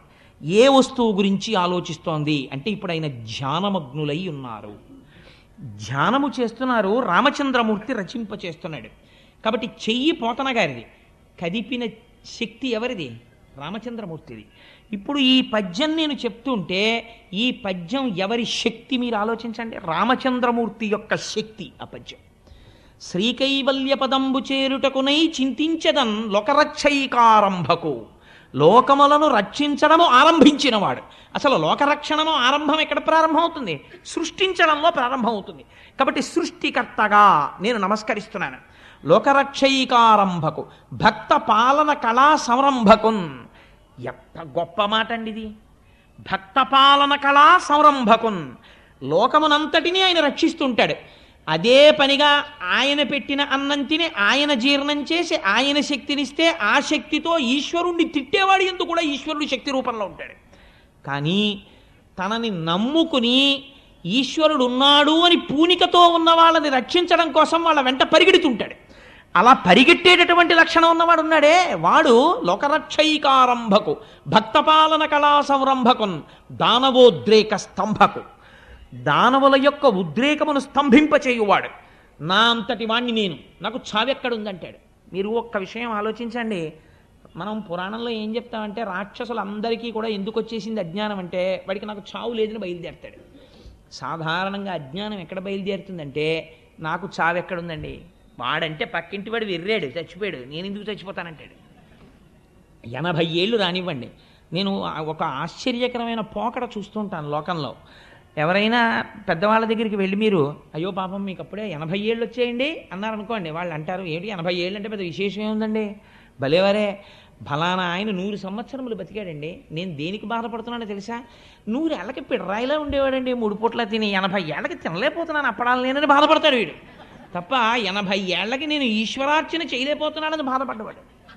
అందుచేత దానవోద్రేక స్తంభకు అంటే లయకారకుడై ఈ లోకములన్నింటినీ లయం చేస్తున్నవాడు ఎవరున్నాడో వాడికి నమస్కరిస్తున్నాను. ఇప్పుడు ఎవరి పేరైనా పోతన గారు చెప్పారండి, అసలు ఆయన పరబ్రహ్మమునకు నమస్కరిస్తున్నారు. సృష్టికర్త అయి స్థితికర్త అయి ప్రళయకర్త అయినటువంటి పరబ్రహ్మము ఏది ఉన్నదో దానికి నేను నమస్కరిస్తున్నాను. లోకరక్షైకారంభకు భక్త పాలన కళా సంరంభకం దానవోద్రేక స్తంభకు కేళి లోల విలస దృగ్జాల సంభూత నానా కంజాత భవాండ కుంభకు. కేవలము ఇలా చూపులు చూస్తే ఆ చూపుల చేత ఈ లోకములన్నింటినీ సృష్టించగలిగినటువంటి సమర్థుడు ఎవరున్నాడో వాడికి నేను నమస్కరిస్తున్నాను. కేళిలోల విలస దృగ్జాల సంభూత నానా కంజాత భవాండ కుంభకు మహానందాంగన ఢింబకున్.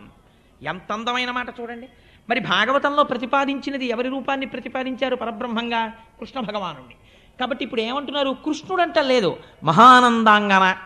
ఆవిడ అక్కడ ఉండేటటువంటి నందుని యొక్క భార్య, అందుకని మహానందాంగన డింబకొన్. ఆ నందుడి యొక్క భార్య అయినటువంటి యశోదాకుమారుడైనటువంటి బిడ్డడు చిన్నివాడున్నాడే డింబకుడు, ఆ పిల్లవాడు, వాడి గురించి నేను చెప్తున్నాను. వాడు చిన్న పిల్లవాడిలా కనపడుతున్నారు కానీ వాడి పరబ్రహ్మం, అందుకని వాడి కథ నేను చెప్పుకుంటున్నాను. మహానందాంగన డింబకొన్ కాదు, అందులో ఒక రహస్యం పెట్టేశారు. ఎందుకు పెట్టేశారో తెలుసా అండి? పోతన గారిలా బతకడం రావడం చాలా కష్టం. పోతన గారికి ఇలవేల్పు ఎవరో తెలుసా అండి? దుర్గమ్మ తల్లి. పోతన గారు తెల్లవారు లేచి బయటికి వస్తే విభూతి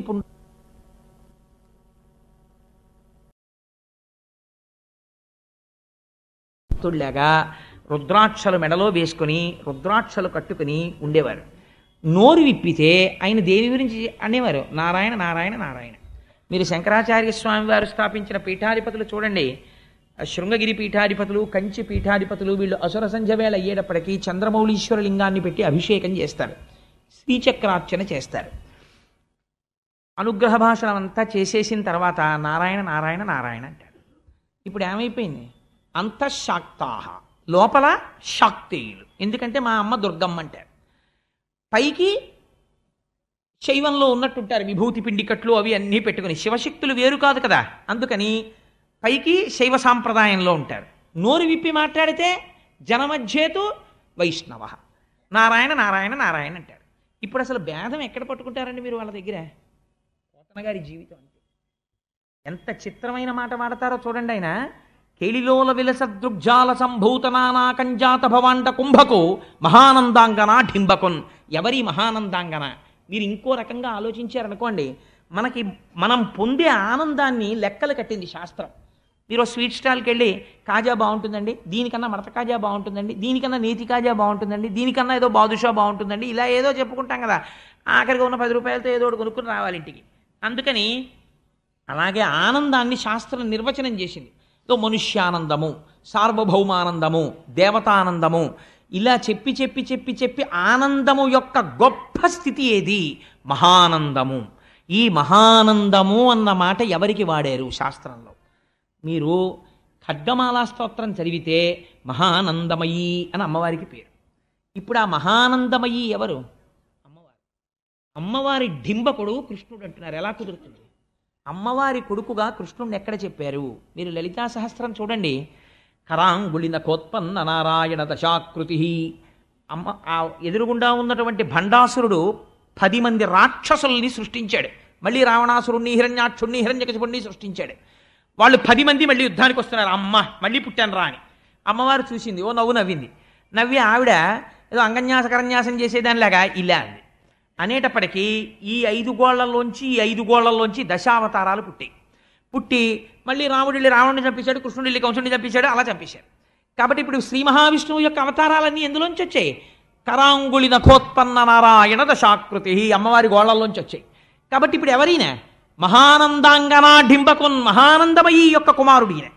అందుకని అటువంటి స్వామిని నేను నమస్కరిస్తున్నాను. ఎందుకు నమస్కరిస్తున్నాను అంటే ఆయన స్వరూపం మహానందం. ఆయన పేరు కృష్ణుడు, నిరతిశయ ఆనంద స్వరూపుడు. నాకేం కావాలి? ఈ భాగవతం చెప్పుకుని సన్మానపత్రం రాయించుకోవడమో, లేకపోతే ఈ భాగవతం చెప్పుకుని ఏదో పారితోషికం పుచ్చుకోవడమో, ఈ భాగవతం చెప్పుకుని బట్టలు పెట్టించుకోవడమో దానికి నేను చెప్పుకోవట్లేదు. మరి ఎందుకు చెప్పుకుంటున్నావు? మీకు ఒక ఆశ్చర్యకరమైన విషయం చెప్తాను. అది ఎంతవరకు యథార్థమో పక్కన పెట్టండి. నేను ఒక చోట పోతన గారి చరిత్రలో చదివాను. పోతన గారు భాగవతాన్ని అంతటిని రచించి ఒక మంజూష ఎందు పెట్టారు. పెట్టి ఆయన ఎవ్వరికీ నేను ఇంత భాగవతం రచించానని కూడా చెప్పలేదు. ఇది రామచంద్ర ప్రభు సొత్తు, ఆయనకి అంకితం ఇచ్చేశానన్నారు. కొడుకుని పిలిచి, ఒరే నాయన ఇది పూజామందిరంలో పెట్టు అన్నారు. తాళపత్ర గ్రంథాలని పూజామందిరంలో పెట్టారు. కొంతకాలం అయిపోయిన తర్వాత పోతన గారి కుమారుడు కూడా అనారోగ్యం పాలయ్యాడు, పెద్దవాడైపోయి. తన శిష్యుణ్ణి పిలిచి చెప్పాడు, ఒరే జాగ్రత్తరా, మా నాన్నగారు రచించుకున్నటువంటి భాగవతం ఆ మంజూషలో ఉంది అని. అందులోంచి 4-5 చెదపురుగులు బయటికి వస్తూ కనపడ్డాయి శిష్యుడికి. అప్పుడు ఆ శిష్యుడు తీశాడు మంజూష.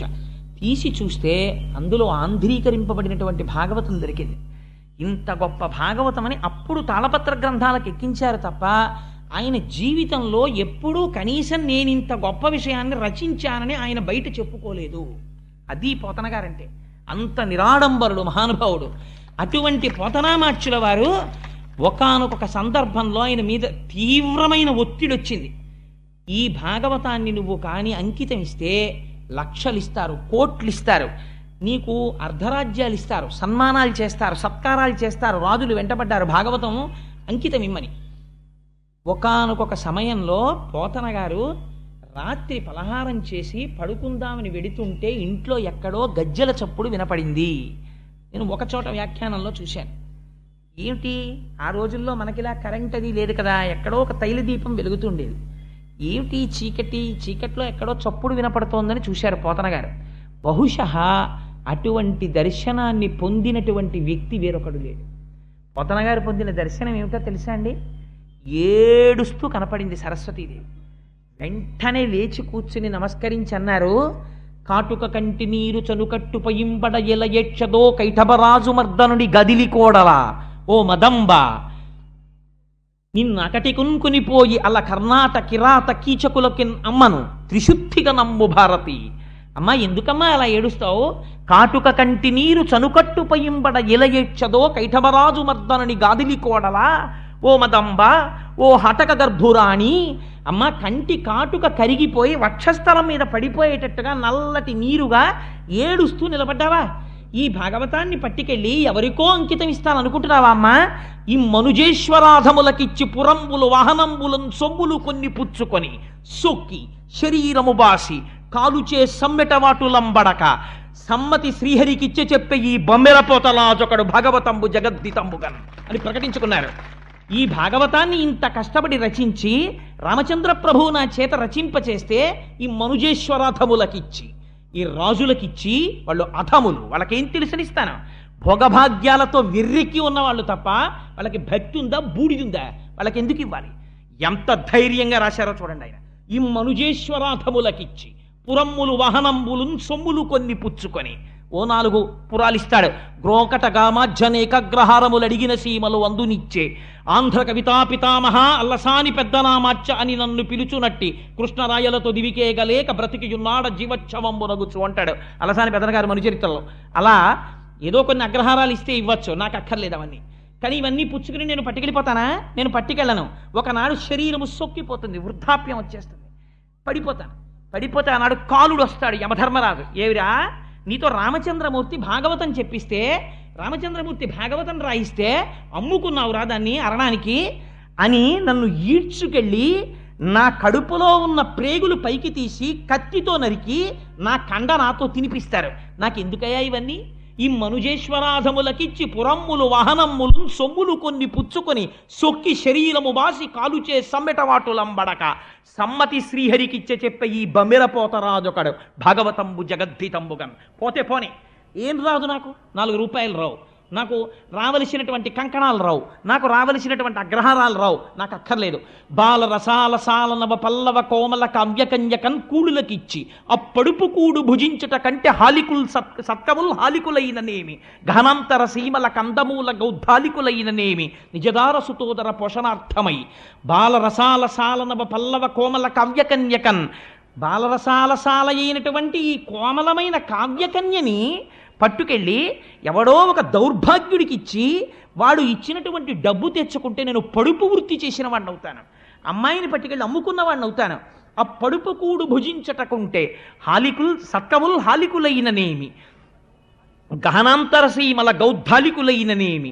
ఒకవేళ 1 ఎకరం పొలం దున్నుకుని దొరికినటువంటి ఇన్ని వడ్లు హాయిగా వండుకుని తిని బతికితే మాత్రం నాకు వచ్చిన నష్టం ఏమిటి? లక్షాధికారైన లవణమన్నమే కాని మెరుగు బంగారంబు మింగబోడు. 1 కోటి రూపాయలు ఉన్నవాడు చచ్చిపోట్లా, వాడు ఏం తింటున్నాడు? తింటే బతికేస్తున్నాడా? చాలు, నాకు నేను ఇలా బ్రతికేస్తే నాకు చాలు, నాకేం అక్కర్లేదు. అందుకని నేను మాత్రం ఆ పడుపు కూడు భుజించుట కొంటే సత్కముల్ హాలికులైననేమి, నేను పొలం దున్నుకుంటే మాత్రం నాకు వచ్చిన నష్టం ఏమిటి? నాకు అక్కర్లేదు ఐశ్వర్యం అన్నాడు. ఇది పోతనామాచ్యుల వారంటే. అందుకే కరుణశ్రీ గారు పొంగిపోతాడు. ఘంటమో చేతిలోది ములుగర్రయో చేసెడిది సేద్యమో లేక పద్యమో మంచెయందు కూర్చుంటివో మంచమందో నిలకడ ఇంటిలోనో పంట పొలాననో చేసెడిది సేద్యమా లేక పద్యమా నీకేది ప్రియం బగున్? ఏమయ్యా పోతనా, నేను ప్రశ్న ఇస్తాను, చెప్పు. అసలు ఘంటమో చేత్తో ఘంటం పట్టుకుని భాగవతం రాశావా? చేతిలోది ములుగర్రయో ఓ కర్ర పట్టుకుని ఎద్దుల్ని అదిలించుకుంటూ పొలం దున్నావా? చేతిలోది ములుగర్రయో చేసెడిది సేద్యమో అక్కడ పంట పండించావా? లేక పద్యమో పద్యాలు రచిస్తూ కూర్చున్నావా? మంచెయందు కూర్చుంటివో పొలంలో మంచె మీద కూర్చున్నావా? ఇంటికెళ్ళి మంచం మీద కూర్చున్నావా? మంచం మీద కూర్చోవడం అంటే ఒక ఆసనం మీద కూర్చుని భాగవతం రాశావా? మంచెయందు కూర్చుంటివో మంచమందో చేసెడిది సేద్యమో లేక పద్యమో. ఇవతల వ్యవసాయం చేస్తున్నావా, పద్యాలు రాస్తున్నావా? ఎప్పుడు చేసావయ్యా ఇవన్నీ? అసలు నీకు కలమా హలమా, నీకేది ప్రియం బగున్? మాకు అర్థం కావట్లేదయా పోతనా, నీకు అసలు హలం నాగలిష్టమా కలం ఇష్టమా చెప్పోసారి, మేము పొంగిపోతాం అని ఆయన అన్నారు. కాయలు కాచిపోయినవిలే అరచేతులు వ్రతఘంటపున్ రపిడి చేతనో కరకు నాగలి మేడిని పట్టి సెజ్జమున్ చెయుట చేతనో కవికృషివలా నీ వ్యవసాయ దీక్షకాహాయని ఇంతలేసి కనులు అర్పక చూసిరిలే దివౌకసుల్ అన్నారు. దేవతలు కనురెప్ప వెయ్యరు. కరుణశ్రీ గారు అన్నారు, దేవతలు కనురెప్ప ఎందుకు వెయ్యరో నాకు ఇప్పుడు అర్థమైందన్నారు. మహానుభావుడి చేతులు కాయలు కాసిపోయాయి పోతనగారివి. ఆ నాగలి మేడి పట్టుకుని భూమిని దున్నడం వల్ల కాయలు కాసిపోయాయా, లేకపోతే ఘంటం పట్టుకుని భాగవతం అదే పనిగా రచించడం వల్ల చేతులు కాయలు కాచిపోయాయా? పోతనా, ఇది తెలుసుకోవాలని నీ చేతుల వంక కనురెప్ప వేయకుండా దేవతలందరూ చూస్తున్నారయ్యా. అటువంటి చేతులయ్యా పోతనా చేతులు, అటువంటి చేతులకి నేను నమస్కరిస్తున్నానయ్యా అని పొంగిపోయారు. అటువంటి మహానుభావుడు మన తెలుగుదేశంలో పుట్టినటువంటి వాడు, ఆంధ్రదేశంలో అంతగా భగవద్భక్తికి నోచుకున్నవాడు.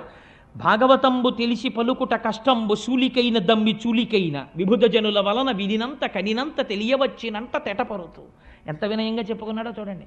భాగవతం ఎవరు చెప్పగలరు? భాగవతం చతుర్ముఖ బ్రహ్మ చెప్పలేడు, జ్ఞానమనకు ఆలవాలమైన పరమశివుడు చెప్పలేడు. ఒక్కొక్క కోణంలో ఒక్కొక్క అర్థం వస్తుంటుంది. కానీ విభుధ జనుల వలన వినినంత కనినంత, మహాపండితులైనటువంటి వారి దగ్గర నేను విన్నది చదువుకున్నది ఏదుందో దాన్ని, నాకు అర్థమైన దాన్ని, నాకు శారదాదేవి ఏమి కృప చేసిందో దాన్ని నేను చెప్పుకుంటున్నాను అన్నారు.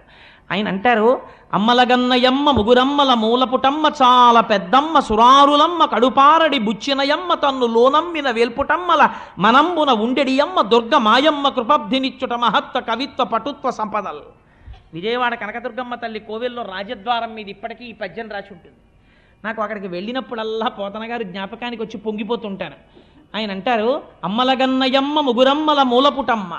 ఈ పద్యం పైకి ఒకలా కనపడుతుందండి, కానీ మీకు నేను ఒక రహస్యం చెప్తున్నాను ఇవాళ. మీరు తెలిసి కానీ తెలియక కానీ పోతన గారు రాసిన పద్యాలు కొన్ని నోటికొచ్చి మీరు చదివారనుకోండి, సద్య ఫలితాన్ని ఇచ్చేస్తాయి. ఎందుకంటే మీరు కొన్ని కొన్ని చదవకూడదు, మీరు కొన్ని కొన్ని చెయ్యకూడదు. నేరుని శ్రీచక్రాన్ని ఇంట్లో పెట్టి పూజ చెయ్యగలరా? చెయ్యలేరు, పక్కన గురువు ఉంటే తప్ప. అది మన వల్ల కాదు. లేదు, మీరు బీజాక్షరాల్ని ఉపాసన చెయ్యగలరా? చెయ్యలేరు, కష్టం. కానీ పోతన గారు ఈ దేశానికి బహూకరించిన గొప్ప కానుకేమిటో తెలుసా అండి? మీరు ఆ పద్యాన్ని మామూలుగా పైకి అర్థం తీయండి. అమ్మలగన్నయమ్మ ముగురమ్మల మూలపుటమ్మ చాలా పెద్దమ్మ. అటువంటి తల్లి, అమ్మల్ని కన్నటువంటి అమ్మ ఎవరుందో, చాలా పెద్దమ్మ ఈ లోకంలో ఎవరుందో అటువంటి తల్లి వేల్పుటమ్మల మనంబున ఉండెడి అమ్మ. దేవతా స్త్రీలైనటువంటి వారి యొక్క మనస్సుల యందు ఏ అమ్మవారుందో అటువంటి అమ్మని మహత్వ కవిత్వ పటుత్వ సంపదల్, ఈ నాలుగింటి కోసం నమస్కరిస్తున్నాను. అటువంటి దుర్గ మాయమ్మ, ఆ దుర్గమ్మ మా అమ్మ. ఇది ఆయన చెప్పింది కదండి. నేనంట మీరు చెయ్యలేనటువంటి ఒక చాలా కష్టమైనటువంటి పనిని పోతన గారు చాలా తేలికగా మీకు ప్రమాదం లేని రీతిలో మీతో చేయించేయడానికని ఇటువంటి ప్రయోగం చేశారు అంటున్నా. మీరు ఆలోచించండి, ఒక పిల్లవాడు ఉంటాడు, ఓ చిన్న పిల్లవాడు, వాడు ఆ పని చెయ్యలేడు. ఒక ఉదాహరణ చెప్తాను. ఓ చిన్న పిల్లవాడు ఉన్నాడు, 3 ఏళ్ల పిల్లాడో 4 ఏళ్ల పిల్లాడు. వాడికి కోరిక, రైలు నేను ఎక్కుతాను నాన్న, నన్ను ఎక్కించద్దు, నేను ఎక్కుతానంటాడు. వాడు ఎక్కగలడా రైలు? ఒక్కనాటికి ఎక్కలేడు. తండ్రి ఏం చేస్తాడంటే వెనకాతలుండి జాగ్రత్తగా పట్టుకుని వాడికి కనపడకుండా వెనక నుంచి మెల్లిగా ఎత్తి మెట్లు ఎక్కించి లోపలికి పంపించేస్తే వాడు లోపలికి వెళ్ళిపోయి ఇటు తిరిగి తప్పట్లు కొడతాడు, నాన్నగారండి రైలు ఎక్కేశానంటే. తండ్రికి తెలుసు వెనక నుండి ఎక్కించిన వాడిని నేనేనని. ప్రమాదరహితము చేసి ఎక్కించిన తండ్రిలా పోతన గారు చేసిన ప్రయోగం చెప్తాను ఈ పద్యంలోంచి. మీరు చూడండి, అమ్మలగన్నయమ్మ. ఈ మాట ఎక్కడదండి? అమ్మలగన్నయమ్మ అంటే అమ్మలు ఎవరని చెప్పారు. మీరు లలితా సహస్రంలో శ్రీమాత అంటే శకార రకార ఈకారముల చేత సత్వ రజస్తమోగుణాధీశులైనటువంటి బ్రహ్మశక్తి, విష్ణుశక్తి, రుద్రశక్తులైనటువంటి పార్వతీ, రుద్రాణి, లక్ష్మీదేవి, సరస్వతీదేవి, ఈ ముగ్గురికి అమ్మ. ఈ 3 శక్తులను త్రిమూర్తులకు ఇచ్చినటువంటి పెద్దమ్మ అమ్మ ఎవరున్నదో ఆయమ్మ అంటే లలితాపరాభట్టారికా స్వరూపం. ఆ అమ్మవారికి దుర్గా స్వరూపానికి భేదం లేదు. అందుకని అమ్మలగన్నయమ్మ, ముగురమ్మల మూలపుటమ్మ.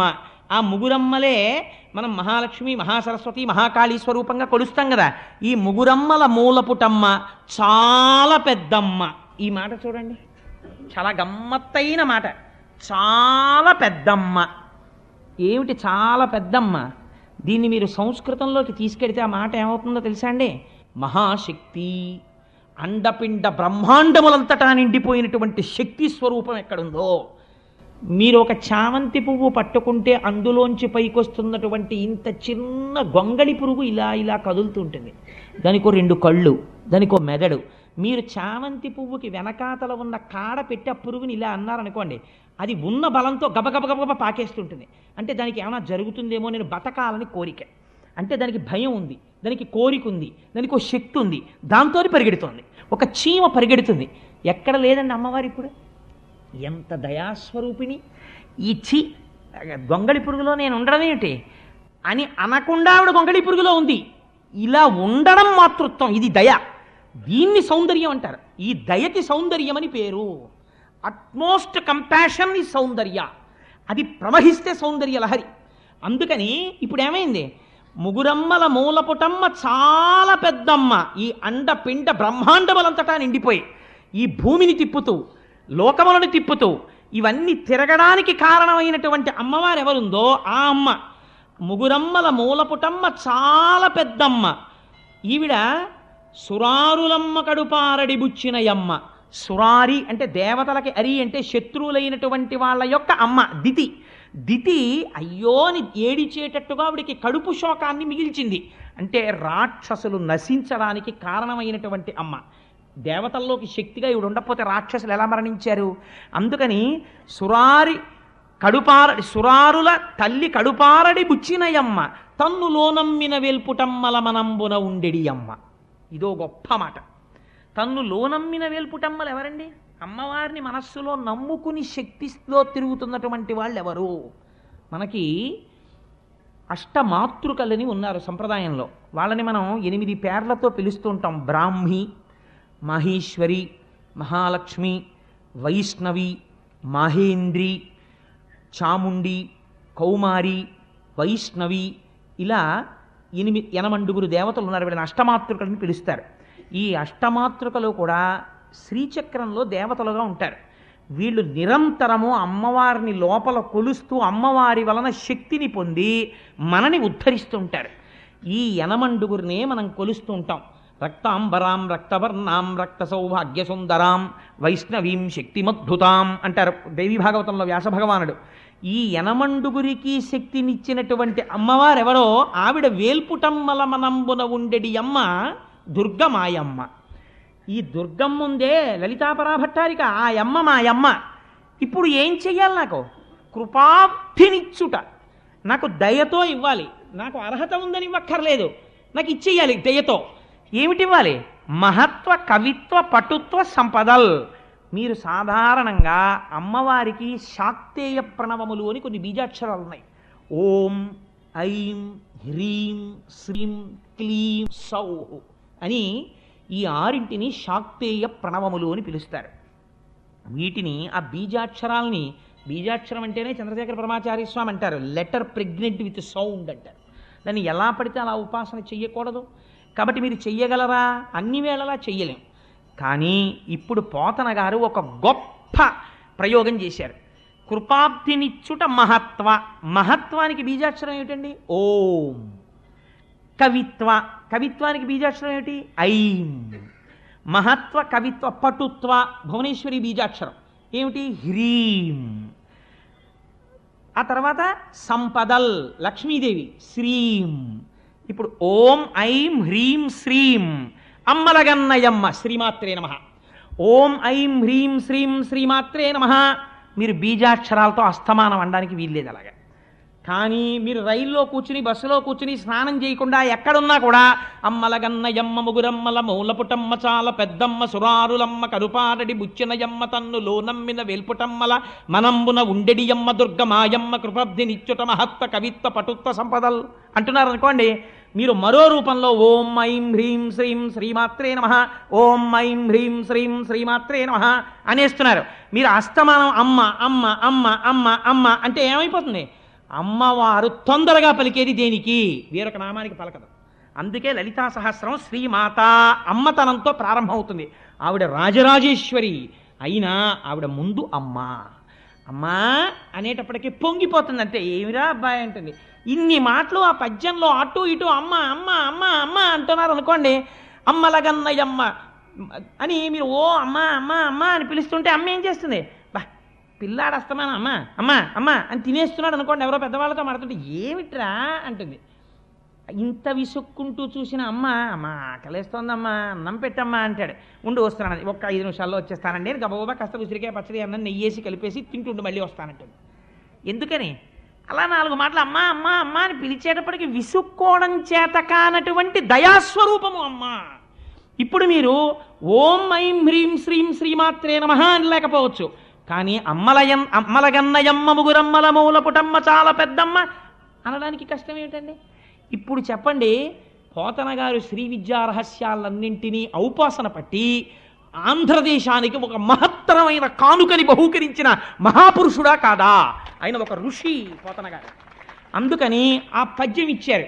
ఇచ్చి వెంటనే అంటారు, వాలిన భక్తి మెచ్చదన వారిత తాండవ కేళికి దయాశాలికి శూలికి శిఖరిజ ముఖపద్మ మయూక మాలికి కపాలికి బాల శశాంక మౌళికి నారదాది మునిముఖ్య మన సరసీరుహాళికి అంటారు. వాలిన భక్తి మెచ్చదన వారిత తాండవ కేళికి. ఏమి మాటలండి పోతన గారి నోటంట పడ్డాయి? పోతన గారా పలికింది? వెనక రామచంద్రమూర్తి పలికిస్తున్నారు ఆయనతోటి. వాలిన భక్తి ఏమిటండి? ప్రపంచంలో మీరు ఎక్కడైనా నిలబడిన భక్తి, వాలిన భక్తి, ఒంగున్న భక్తి, కూర్చున్న భక్తి ఇలా విన్నారా? సాత్విక భక్తి, రాజస భక్తి, తామసిక భక్తి ఇలా ఉంటాయి. అంతేగాని వాలిన భక్తి, నించున్న భక్తి, పడుకున్న భక్తి ఇలా ఉండదు. మరి పోతన గారంతటి వారు వాలిన భక్తి అన్న మాట ఎలా వేశారు? అంటే వాలిన భక్తి అంటే ఏమిటో తెలుసా అండి? నాకు యోగ్యత లేదు, నేను నీకు నమస్కరించగలిగిన వాడను కాను, నీ స్వరూపము నాకు అర్థం కాదు, కానీ ఏమీ చేత కాని వాడనైనటువంటి నేను చేసిన నమస్కారమును స్వీకరించి వీడు నన్ను అర్థము చేసుకోలేడు అన్న నా యొక్క అశక్తతని నా యందు అర్హతగా చూపించి నాకు కరుణతో నీ స్వరూపాన్ని నాకు నువ్వు తెలియచెప్పి నన్ను నీ అంత వాణ్ణి చేసి నీలో కలుపుకోవడం నీ ఔదార్యం. నా అశక్తి ఉంటే తప్ప నీ శక్తి ప్రకటితమవుదావు. అందుకని శరణాగతి ఏం చేస్తుంది? నీ దౌర్బల్యము చేత ఈశ్వరుడి శక్తిని ఆవిష్కరింపజేస్తుంది. లేనినాడు ఈశ్వరుడి యొక్క కరుణ ఆవిష్కరింపబడడానికి అవకాశం ఎక్కడుంది శరణాగతి లేకపోతే? శరణాగతిలో భక్తుడి యొక్క వినయము ప్రకటితమవుతుంది, భగవంతుడి యొక్క దయ ప్రకటితమవుతుంది. ఇప్పుడు శరణాగతి చేస్తున్నారు ఎవరికి? తాను ఏ పరమేశ్వరుణ్ణి నమ్మారో ఆ శంకరుడికి నమస్కరిస్తున్నారు. ఎక్కడ చూపించారండి భేదం పోతన గారు? పలకలా కృష్ణ కథ. వాలిన భక్తి అంటే ఏమిటో తెలుసా అండి? మనం సాష్టాంగ నమస్కారం చేస్తాం ఈశ్వరుడికి పూజ అంతా అయిపోయిన తర్వాత. అప్పుడు ఒక మాట చెప్తాం, స్వామి ఉరసా శిరసా దృష్ట్యా మనసా వచసాస్తథా పద్యాః కరాభ్యాం కర్ణాభ్యాం ప్రణామోష్టాంగముచ్యతే అని. స్వామి చూశావా, నేను నీ ముందు వాలిపోయి నేల మీద పడి నా గుండెలు తగిలేట్టు, నా తల తగిలేటట్టు, నా కన్నులు తగిలేట్టు, నా చెవులు తగిలేటట్టు, నా చేతులు తగిలేటట్టు, నా పాదములు తగిలేటట్టు నేను భూమి మీద పడి నమస్కరిస్తున్నాను అంటే శరణాగతి. వాలిన భక్తి మెచ్చదన వారిత తాండవకేళికి. నేను ఇప్పుడు భూమి మీద పడిపోయి నమస్కరిస్తున్నాను ఎవరికి? అవారిత తాండవకేళికి. ఏమి మాటలండి పోతన గారి నోటి వెంట! ఈ పద్యాల గురించి వినగానే పొంగిపోకుండా భగవంతుడు ఎలా ఉంటాడో నాకు చెప్పండి. అవారిత తాండవకేళికి, ఆపడం చేత కాక ఎప్పుడు అలా తాండవం చేసేటటువంటి వాడైనటువంటి వాడికి ఎందుకండి అట్లాంటి వాడికి నమస్కారం చేయడం? ఆయన ఏదో నాట్యం చేసుకుంటుంటే ఈ నమస్కారం చేస్తే ఆయన చూస్తాడా? కాదు. ఎందుకు ఆ మాట అంటున్నారో తెలుసా అండి? పోతన గారు ఏమడిగారు? శివారాధన చేసి ఐశ్వర్యం అడగలేదు, జ్ఞానం అడిగారు, మోక్షం అడుగుతున్నారు. అందుకని ఇప్పుడు తాండవకేళికి, కైలాసం అన్న పేరు ఎందుకు వచ్చిందో తెలుసా అండి? కేళి అంటే ఆనందము సంస్కృతంలో, కైలము అంటే ఏమిటో తెలుసా అండి? ఆనందముల యొక్క సమూహము. ఆనందముల యొక్క సమూహమునకు ఆలవాలమైన ప్రదేశము కైలాసము. కాబట్టి ఆనంద నిలయుడు ఎక్కడ ఉన్నాడు? ఇక్కడ ఉన్నాడు, అక్కడ ఉన్నాడు. కైలాసమునందు శంకరుడు ఉన్నాడు, ఆనంద నిలయుడే ఉన్నాడు. వాడు ఏమిస్తాడు? ఆనందం ఇస్తాడు. ఆనందం ఎందులోంచి వస్తుంది? జ్ఞానంలోంచి వస్తుంది. జ్ఞానం ఏమిస్తుంది? మోక్షం ఇస్తుంది. ఆనందమే మోక్షం. సత్యం జ్ఞానమనంతం బ్రహ్మ, ఆ ఆనందమానికే మోక్షం అని పేరు. కాబట్టి ఇప్పుడు అవారిత తాండవకేళికి, దయాశాలికి, శూలికి, శిఖరిజా ముఖపద్మ మయూఖ మాలికి ఎన్ని విశేషణాలు వేసేసారండి. విచిత్రం ఏమిటో తెలుసా? ఆయన ఇలా పద్యం చెప్పేస్తుంటే పాదంలో ప్రతి పదానికి చివర ఏ అక్షరం పడిపోతుంది? లికారం పడిపోతుంది. ఇప్పుడు ఈ లికారం ఎందుకు పడిపోవాలని మాటలు? ఇంకో అక్షరం పడకూడదా పద్యం చెప్పేటప్పుడు? అంటే వాలిన భక్తి మెచ్చదన వారత తాండవ కేళికి, శిఖరిజామక పద్మమయూక మాలికి, శూలికి అన్ని లీ లయకారకుడై అజ్ఞానాన్ని లయం చేసి జ్ఞానం ఇచ్చే శంకరుడు. అందుకని జ్ఞానమునకు అధిపతి అయిన వాడు కాబట్టి లింగస్వరూపుడు కనుక లికారాంతమైనటువంటి పదముల చేత స్తోత్రం చేస్తున్నారు. అయ్యవారిని స్తోత్రం చేసి మహానుభావుడు పోతన గారు మన పిల్లలకి అందించిన గొప్ప కానుక ఒకటి ఉంది. ఇవాళ మనకి చేతకాక, మనకి తెలియక మనం వదిలిపెట్టేసుకుంటున్నాం. పోతన గారు శారదాదేవి మీద ఒక పద్యం చెప్పారు. నాకు సరస్వతీ కటాక్షము కలగాలి, నేను భాగవతాన్ని రచించడానికి. నేను ఒక పరమ యథార్థాన్ని మీకు ఆవిష్కరిస్తున్నాను. సరస్వతీదేవిని ఉపాసన చేయడానికి 11 మంత్రాలు ఉన్నాయి.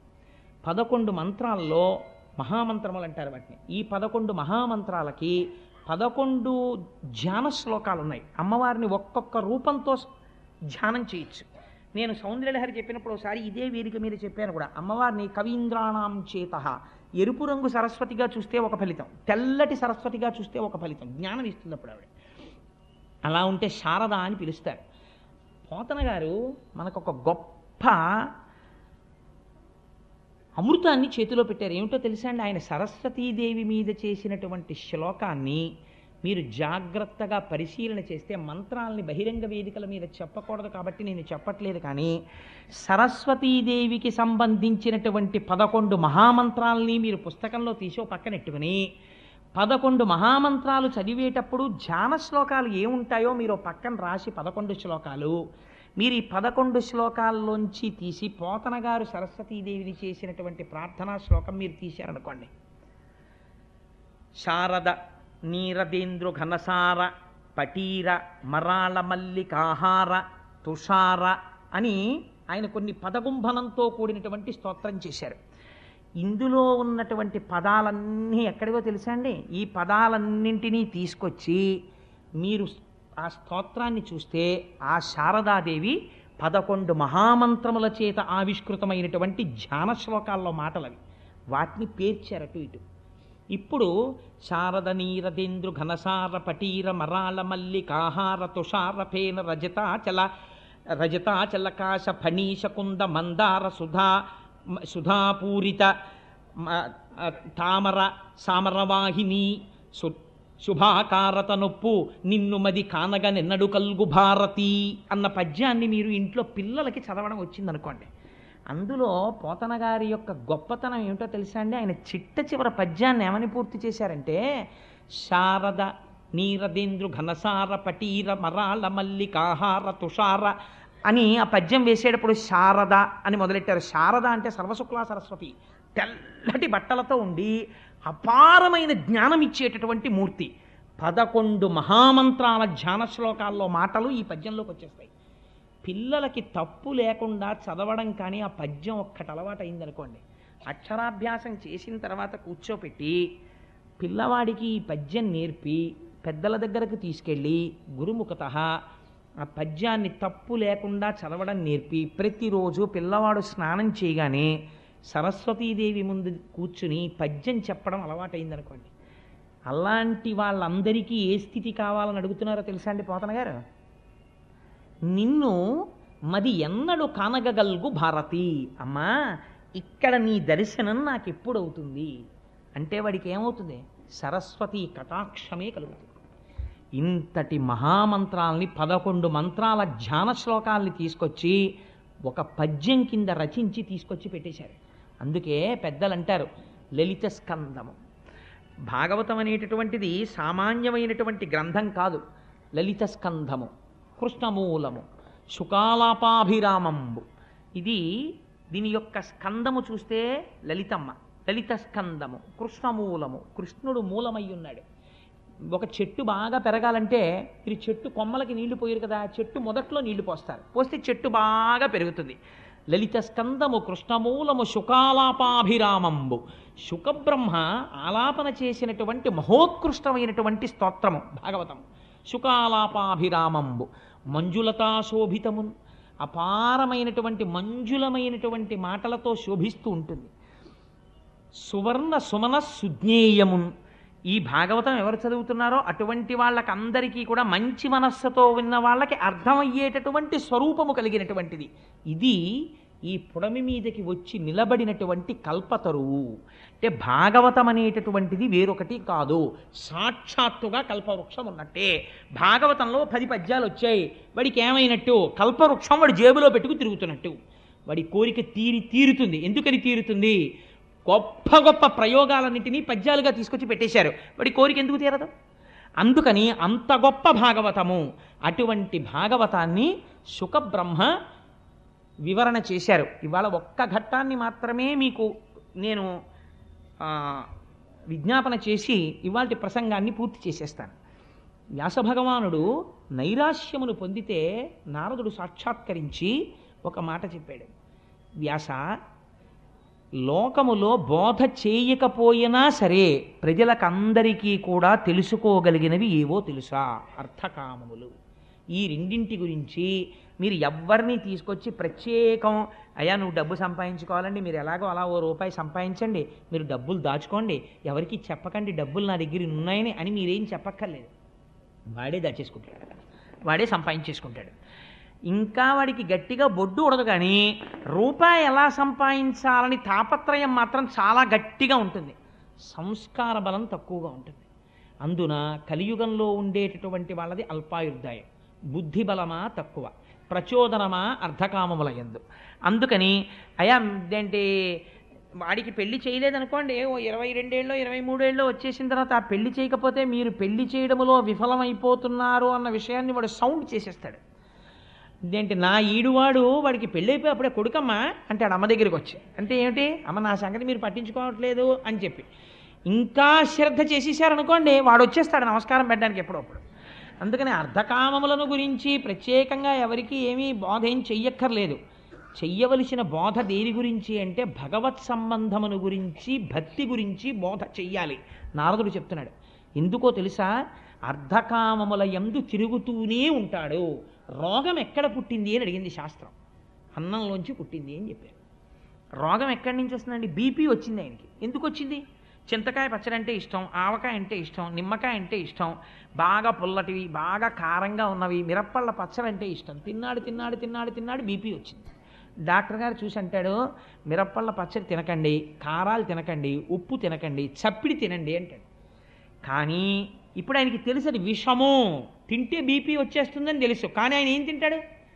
ఏం పర్వాలేదులేవే, ఆయన అలాగే చెప్తాడు, ఓ ముద్ద పెడదు అని చెప్పి కాస్త మిరప్పళ్ళ పచ్చడి అన్నం తినేస్తాడు. ఇప్పుడు ఆయన ఏం తింటున్నాడు? రోగమును పెంచుకుంటున్నాడు. ఎందుకు పెంచుకుంటున్నాడంటే రోగం పెరుగుతోందని ఆయన తెలియక తింటున్నాడని మీరు అనుకుంటున్నారా? తెలుసు ఆయనకి. ఎందుకు తింటున్నాడో తెలుసా? రసేంద్రియమును నిగ్రహించలేకపోయాడు. శరీరమే పోతుందిరా అని తెలిసినా సరే, రోగం వచ్చేస్తుందిరా అని తెలిసినా సరే నిగ్రహించలేకపోయాడు. ఎందుకు నిగ్రహించలేకపోయాడు? ఈ బలహీనత కొన్ని కోట్ల జన్మల నుంచి తరుగుతోంది నిన్నలాగా. డబ్బు పిచ్చ, ఈ ఇంద్రియాల పిచ్చ తరుగుతూనే ఉన్నాయి. అలాగా వాటికి వశుడు అయిపోతూనే ఉన్నావు. అయినా సరే ఒక బురదలో పడిపోయిన వాడు బురద నీటిని తీసుకుని స్నానం చేసేసాడు అనుకోండి, తల నిండా అమ్మయ్య స్నానం చేసేసానండి అని అనుకోండి. ఇప్పుడు ఏమిటి జరుగుతుంది? వాడికి అది శుద్ధి అయిపోయింది. ఏంటి అమ్మయ్య ఎవరైనా స్నానం చేసా వచ్చి ఇంట్లోకి అంటారా? అనరు. ఒరినీ అసాధ్యం కొల, నువ్వు పడిపోయింది బురదలో, నువ్వు ఒడ్డుకొచ్చి మళ్ళీ చెంబుతో బురద నీళ్ళు తీసుకుని మళ్ళీ మీద పోసుకున్నావు, స్నానం అయిపోయింది అంటున్నావు. ఎలా అవుతుంది? స్నానం అవదు, నువ్వు దగ్గరికి వెళ్ళి పోసుకో అంటావు. నీవు ఇంద్రియముల చేత తరమబడి తరమబడి తరమబడి తరమబడి కొన్ని కోట్ల జన్మలు ఎత్తిన వాడివి మళ్ళీ ఇంద్రియాలకు సంబంధించిన సుఖాలనే తీసుకెళ్లి శరీరానికి ఇస్తుంటే నువ్వు ఎప్పుడు ఉత్తమ లోకాలని పొందుతావు, ఉత్తమ గతులను పొందుతావు? పొందలేవు. కాబట్టి ఇప్పుడు నీకు మంచినీటి స్నానం కావాలి. మంచినీటి స్నానం ఎవరు చేయిస్తారు? ప్రేమ ఉన్న అమ్మ చేయిస్తుంది. ప్రేమ ఉన్న అమ్మ ఎవరు? వ్యాసుడు. ఆయన చేయించాలి. అందుకని భాగవతం ఇచ్చాడు ఆయన. ఇప్పుడు చెప్తున్నాడు నారదుడు వ్యాసుడికి, నువ్వు పాండవులు కౌరవులు ఎలా కొట్టుకున్నారో, రాజ్యాలు ఎలా వచ్చాయో వీళ్ళకి ఎందుకయ్యా, వాళ్ళకన్నా వీళ్ళకి బాగా తెలుసు. నీకు తెలుసా? అనవసరం అవన్నీ. వాడు భారతం ఏమీ చదవకుండా దుర్యోధనుడి కన్నా అహంకారంతో తిరగలడు, ధృతరాష్ట్రుడి కన్నా బాగా పక్కింటి వాడికి తెచ్చి దాచేసుకోగలడు. భారతం ఎందుకు? నువ్వేమన్నా ప్రయత్నపూర్వకంగా భగవంతుడి గురించి ఏమైనా చెప్తావా? చెప్తే ఈ జన్మలో వీడు చేసుకున్నటువంటి ఇంద్రియ లౌల్యం వీడిని వచ్చే జన్మలలో హీనోపాధులలోకి తీసుకుపోతుంది. భగవంతుడికి ఏమి రాగద్వేషాలు ఉండవండి. నేను ఒక మాట చెప్తే మీరు మనస్సులో ఏమనుకోకండి, నేను ఒక యథార్థం చెప్పడం కోసమని మీకు నేను చెప్తాను. మీరు దాని గురించి విచారణ కోసం నేను చెప్తున్నాను అంతే. మీరు మరోలా భావించకండి. నా ఎందు పరమ పవిత్రమైన వేదిక మీద అసహ్యకరమైన విషయాలు ప్రతిపాదించవలసిన అవసరం నాకు లేదు. ఒక వ్యక్తికి కామము బాగా ఉండిపోయింది అనుకోండి, ఆ వ్యక్తి నోటి వెంట రాకూడని మాట ఒకటి వస్తుంటుంది. మీరు విని ఉంటారు. వృద్ధాప్యం వచ్చేసిన తర్వాత వార్ధక్యంబున మోహమూర్ఖతలచే వాతాది రోగాలచే వ్యర్థం వైజడు వాక్ప్రవాహములచే వాత్సల్య చిత్తంబుచే అర్ధధ్యానముచే మహాభ్రమతచే హాస్య ప్రసంగాలచే స్వార్థంబే పరమార్థమై చెడుదురి స్వార్థ ప్రజల్ శంకర. వాడికి కామం ఉండిపోతే వాడు పైకి చెప్పలేక 70 ఏళ్ళు వచ్చేసిన తర్వాత మంచి పంచె కట్టుకుని వచ్చాడు అనుకోండి, తాతయ్య పెళ్లి కొడుకులో ఉన్నావు అన్నారు అనుకోండి సరదాకి ఎవరో. అంటే అమ్మా అలా అనకూడదు, పెళ్లి కొడుకులా ఉన్నావు అనుకో. నన్ను చూడగానే ఏమండి మిమ్మల్ని చూడగానే త్రివేణీ సంగమంలో స్నానం చేసినటువంటి ఫలితం కనిపించేటటువంటి ఒక మంచి ఉపాసనా బలం పొందుతున్న వాళ్ళే ఉన్నారను, అది శరీరానికి సరిపోతుంది. ఇంకా నేను పెళ్లి కొడుకునేమిటమ్మా అందవాడు. వాడు ఏమంటాడంటే నాకు పిల్లనిచ్చేవాళ్ళెవరు అంటారు. అంటే వాడికి ఎంత కడుపులో బాధ ఉందో చూడండి. అంటే 80 ఏళ్ళు వచ్చాయి వాళ్ళు అలా అన్నారేమిటి నన్నని వాడు బాధపట్టలేదు. నిజంగా నేను పెళ్లి కొడుకులా ఉంటే పిల్లని ఎందుకు ఇవ్వరు, హాయిగా వాళ్ళు సంబంధాలు చూస్తారేంటి, తాతగారు మీరు చేసుకోండి అని తీసుకొచ్చి నాకు ఇవ్వచ్చు కదా అని వీడికి కడుపులో బాధ. ఈ బాధ ఉంటే ఏమవుతుందని చెప్పిందో తెలుసా అండి శాస్త్రం? వీడు పైకి చెప్పలేడు, అదొక ధూర్తతనం వచ్చేస్తుంది వృద్ధాప్యంలో. కానీ అది సావదు కామం. సావకపోతే ఏమైపోతుందంటే వృద్ధాప్యంలో అంత్యమునందు వీడికి ఇంకా వ్యామోహం ఉండిపోతే ఈశ్వరుడు ఏం చేస్తాడంటే, మీకు భాగవతంలోనే ఒక చోట వచ్చేస్తుంది, స్త్రీ ఉపాధిని ఇస్తారు. అప్పుడు ఎందుకు ఇస్తారు? మీరు ఆ విశ్వరూప హత్య జరిగినప్పుడు, ఆ విశ్వరూప హతము జరిగినటువంటి ఆఖ్యానమును విన్నప్పుడు మీకు అర్థమవుతుంది. అందులో స్త్రీ స్వరూపాన్ని ఇస్తారు. ఇచ్చిన తరువాత ఈ స్త్రీ యందు ఎటువంటి బుద్ధి కలుగుతుందంటే వెలయాలికి ఉండేటటువంటి బుద్ధి కలుగుతుంది. ఎప్పుడూ కూడా కామముతో తిరుగుతుంటుంది. రూపము ఉండి 10 మంది పురుషులను ఆకర్షిస్తుంది. ఆకర్షించిన కారణం చేత శరీరమునకు పటుత్వం ఉడిగిపోయి శరీరములోంచి చీవు నిరంతరము స్రవించేటటువంటి వ్రణములు బయలుదేరి అందులోంచి క్రిములు కింద పడుతుంటాయి. అంత దూరంలో ఉంటే ఇక్కడే పుల్లటి కంపు రావడం మొదలవుతుంది. కంపు రావడం మొదలెడితే ఎవరు దగ్గరికి వెళ్ళరు. ఇప్పుడు ఈవిడికి ఏ విటుడితో తిరిగిందో ఆ విటుడే అంత దూరం నుంచి వెళ్ళిపోతుంటాడు ఉత్తరీయం అడ్డు పెట్టుకుని. అప్పుడు బాధపడుతుంది. ఎంత బాధపడాలో తెలుసా అండి? అంత బాధపడ్డ తర్వాత అప్పుడు ఆ కామం పోతుంది. అంత బాధ వాళ్ళు పడకుండా నేను చూడాలి, నేను వ్యాసుడనైనందుకు. కాబట్టి వీళ్ళు, నేను కేవలము కామము గురించి మాత్రమే చెప్పాను, అర్థం గురించి నేను చెప్పలేదు ఇంకా. కానీ ఇలా వీళ్ళు ఎన్ని జన్మల నుంచి బాధపడుతున్నారో. కాబట్టి ఇది ఉత్తర జన్మకి వెళ్లకుండా ఆపేదొకటి నేను వీళ్ళకి ఇవ్వాలి. కాబట్టి వ్యాస నువ్వేమి ఇవ్వాలో తెలుసా? భగవద్భక్తికి సంబంధించిన విషయం అందించు. వాడు తెలిసో తెలియకో వచ్చి విన్నాడు. విన్నంత మాత్రం చేత ఈశ్వరుడు ఏం చేస్తాడో తెలుసా అండి? వీడు భాగవతం విన్నాడని ఖాతాలో రాస్తాడు. రాసి హీనోపాధిలోకి వెళ్ళిపోకుండా ఈ ఫలితాన్ని అడ్డుపెట్టి మంచి జన్మ వైపుకి తిప్పుతాడు. భాగవత శ్రవణం ఒకనాడు ఒక ఉత్తముని యొక్క ఇంట్లో పుట్టి భగవద్భక్తి వైపుకి మారుస్తుంది. అందుకని ఒక మంచి మాట చెప్పు తప్ప నువ్వు మళ్ళీ అర్ధకామముల గురించే మాట్లాడితే కావ్యమునకు ప్రయోజనమేమి? హరినామస్మృతి లేని కావ్యము వృధా, దాని వలన ఏ విధమైనటువంటి ఉపయోగము ఉండదు. హరినామస్మృతి చేయు కావ్యము మానస సరోవరం లాంటిది. కానీ హరినామము చెప్పనటువంటి కావ్యము విచిత్రార్థాన్వితంబయ్యు, ఎంత గొప్ప అర్థాలతో నువ్వు చెప్పు, అది తద్దినం పెట్టిన చోటుకి కాకులు వచ్చేటటువంటి రేవు లాంటిది. అందుకు నువ్వు ఇప్పుడు ఏం చెప్తావో తెలుసా? భగవద్భక్తి, భగవంతునికి సంబంధించిన విశేషములు, భగవద్భక్తుల కథలతో కూడినటువంటి విషయాన్ని చెప్పు, అటువంటిది చెప్పు భాగవతంలో అని ఒక్క మాట నారదుడు చెప్పాడు. నేను ఎందుకు ఇవాళ నారదుడిగా ఉన్నానో నీకు చెప్తాను వ్యాసుడా, నువ్వు తెల్లబోతావు వింటే. నారదుడు ఎందుకయ్యాడో తెలుసా అండి? నారదుడు ఒక దాసీపుత్రుడు. ఆయన తల్లిగారు చిన్నతనం నుంచి బాగా ఐశ్వర్యవంతులైనటువంటి ఒక బ్రాహ్మణుల ఇంటిలో ఊడిగం చేసేది ఆవిడ. వాళ్ళ ఇల్లు తుడవడం, వాళ్ళ గిన్నెలు తోమడం, వాళ్ళ ఆవులకి పాలు పితికి పెట్టడం అది చేసేది. తల్లి ఎక్కడికి వెడితే అక్కడికి ఆ కొడుకు కూడా వెళ్ళిపోతుండేవాడు. ఈ బ్రాహ్మణుల ఇంటిలో తిరుగుతున్నాడు. వాళ్ళు వేదవేదాంగములను చదువుకున్నవారు. ఆ ఇంటికి వర్షాకాలంలో అటుగా వెళ్ళిపోతూ సన్యాసులు కొంతమంది చాతుర్మాస్యానికని వచ్చారు. వస్తే అమ్మతో పాటు ఈ పిల్లవాడు కూడా అక్కడ ఉన్నాడు. ఒరే, రోజు నువ్వు స్నానం చేసేసి పొద్దున్నే కాస్త వాళ్ళకి పీటలు వేయడం, దర్భాసనాలు వేయడం, వాళ్ళ మడిబట్టలు తీసుకురావడం, ఇలాంటి పనులు చేస్తూ ఉండరా అన్నాడు యజమాని. నారదుడు రోజు స్నానం చేసి వీళ్ళకి ఆ బట్టలు తీసుకొచ్చి అక్కడ పెడుతుండేవాడు. వాళ్ళు సన్యాసులంటే లోకమంతటా పరబ్రహ్మమును చూసేవాళ్ళు. దాసీపుత్రుడు అని కూడా వాళ్ళు చూడలేదు. వాళ్ళు 2 గొప్ప వరాలు ఇచ్చారు నారదుడికి. ఏమిటో తెలుసా అండి? 5 సంవత్సరముల పిల్లవాడు తమకి చేస్తున్నటువంటి సేవ చూసి వాళ్ళు తినగా మిగిలినటువంటి ఉచ్ఛిష్టాన్ని నారదుడికి ఇచ్చేవారు. ఇది నువ్వు తిను అని. వాళ్ళు మహాభాగవతులు. వాళ్ళు తినగా మిగిలినటువంటి భాగవత శేషాన్ని తిన్నారు.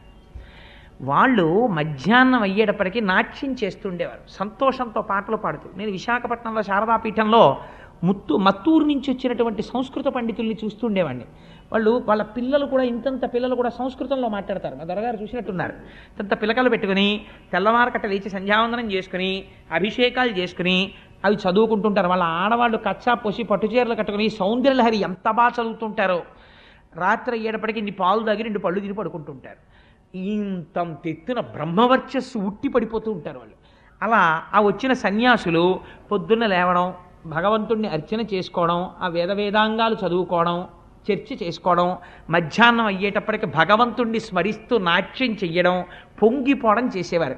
ఈ పిల్లాడికి ఏం తెలియదు, కూర్చుని వాళ్ళ వంక చూసి ఎంత బాగుందో ఎంత బాగుందో అని పొంగిపోతూ ఉండేవాడు. ఆఖరికి చాతుర్మాస్యం అయిపోయింది. వాళ్ళు వెళ్ళిపోతున్నారు. వాళ్ళు ఏమి ఇస్తారండి? ఇప్పుడు ఒక సన్యాసి వెళ్ళిపోతూ తనకి సేవ చేసిన వాడికి ఏమిచ్చి వెళ్ళిపోతాడు? అబ్బాయి నువ్వు 1000 రూపాయలు ఉంచుకోరా అని సన్యాసి ఇవ్వడు కదా. అందుకని ఇప్పుడు వెళ్ళిపోతూ పిలిచి నిష్కపటత్వంబున సదాచారుండనై, నాకేమీ తెలియకపోయినా ఏ కాపట్యం లేకుండా మనస్సులో వాళ్ళ మీద ఉన్నటువంటి అపారమైన భక్తి చేత నే సేవించగా, నిష్కారుణ్యంబున, వాళ్ళందరూ కూడా కారుణ్యమని చెప్పడానికి కూడా లేదు, అంత వాత్సల్య చిత్తంబుతో వాళ్ళు నన్ను పక్కన కూర్చోపెట్టి ఉపదేశించిరి నాకు ఈశ్వర రహస్యోదార విజ్ఞానమున్. వాళ్ళ ఆఖరణ దగ్గర కూర్చోపెట్టుకుని, ఒరే అబ్బాయి నేను మీకు ఇంతకన్నా ఏం చెయ్యగలనరా? అపచారంబులు లేక నిత్య పరిచర్యాభక్తియుక్తుండనై చపలత్వంబును మానినే కొలువగా సంతుష్టులై వారు నిష్కపటత్వంబున దీనవత్సలతో కారుణ్య సంశీలురై ఉపదేశించిరి నాకు ఈశ్వర రహస్యోదార విజ్ఞానమున్. అది వాళ్ళు చేసిన మహోపకారం. ఒరే నువ్వు రోజు లేచి మాకు ఉపకారం చేశావు, మాకు సేవ చేశావు, రా నీకు జ్ఞానం చెప్తామని కూర్చోపెట్టుకుని వాళ్ళకి కృష్ణ పరమాత్మ మీద 12 మహామంత్రాన్ని ఉపదేశం చేసేసి, ప్రణవోపదేశం చేసేసి, ఆ పిల్లవాడికి కూర్చోపెట్టి ఈ లోకమునందు మాయ ఎలా ఉంటుందో, సత్యం ఎలా ఉంటుందో చెప్పేశారు. చెప్పేయగానే ఇంతకాలం అటువంటి వాళ్ళని సేవించి ఉన్నాడు. సత్పురుష సాంగత్యం, సత్సంగత్తే నిస్సంగత్వం నిస్సంగత్తే, నిర్మోహత్వం నిశ్చలతత్వం నిశ్చలశక్తే జీవన్ముక్తి. అటువంటి సత్పురుషులతో తిరిగి హృదయం అంతా పరిశుద్ధి అయిపోయింది. వెంటనే ఈయనకి మనసులోకి అందేసింది. పైకి అమ్మతో తిరుగుతున్నాడు కానీ ఆ సన్యాసులు వెళ్ళిపోయారు, చాతుర్మాస్యం అయిపోయింది. లోపల ఆ శ్రీమన్నారాయణుణ్ణి తలుచుకుని పొంగిపోతూ రోజు అమ్మతో వెళ్ళేవాడు. ఒకరోజు చీకటి పడిపోయిన తర్వాత ఆ బ్రాహ్మణులు పిలిచి, అమ్మ పెరట్లోకి వెళ్ళి ఆవుల పాలు పితికి పట్టరా అన్నారు తల్లిని. ఆ తల్లి ఆవుల పాలు పితుకుదామని వెళ్ళింది. అక్కడ ఒక పెద్ద త్రాచుపాం పడుకుంది. ఆవిడ చూడకుండా దాని మీద కాలేసింది. ఆ త్రాచుపాం ఆవిడ్ని కరిచేసింది. తల్లి చచ్చిపోయింది. అప్పుడు ఆయన పిల్లవాడు అనుకున్నాడు, అమ్మయ్యా నాకున్న ఒకే ఒక బంధం తెగిపోయింది. అమ్మ అన్నదొకటి ఉండడం వల్ల నేను ఈ ఇంట్లో అమ్మతో పాటు తిరగవలసి వచ్చింది. ఇంక ఇప్పుడు నేను స్వేచ్ఛా విహారిని, అంతటా ఈశ్వరుణ్ణి చూస్తూ వెళ్ళిపోతానని వెళ్ళిపోయాడు. అంతే. ఎందుకని? ఉపదేశించిరి నాకు ఈశ్వర రహస్యోదార విజ్ఞానవం.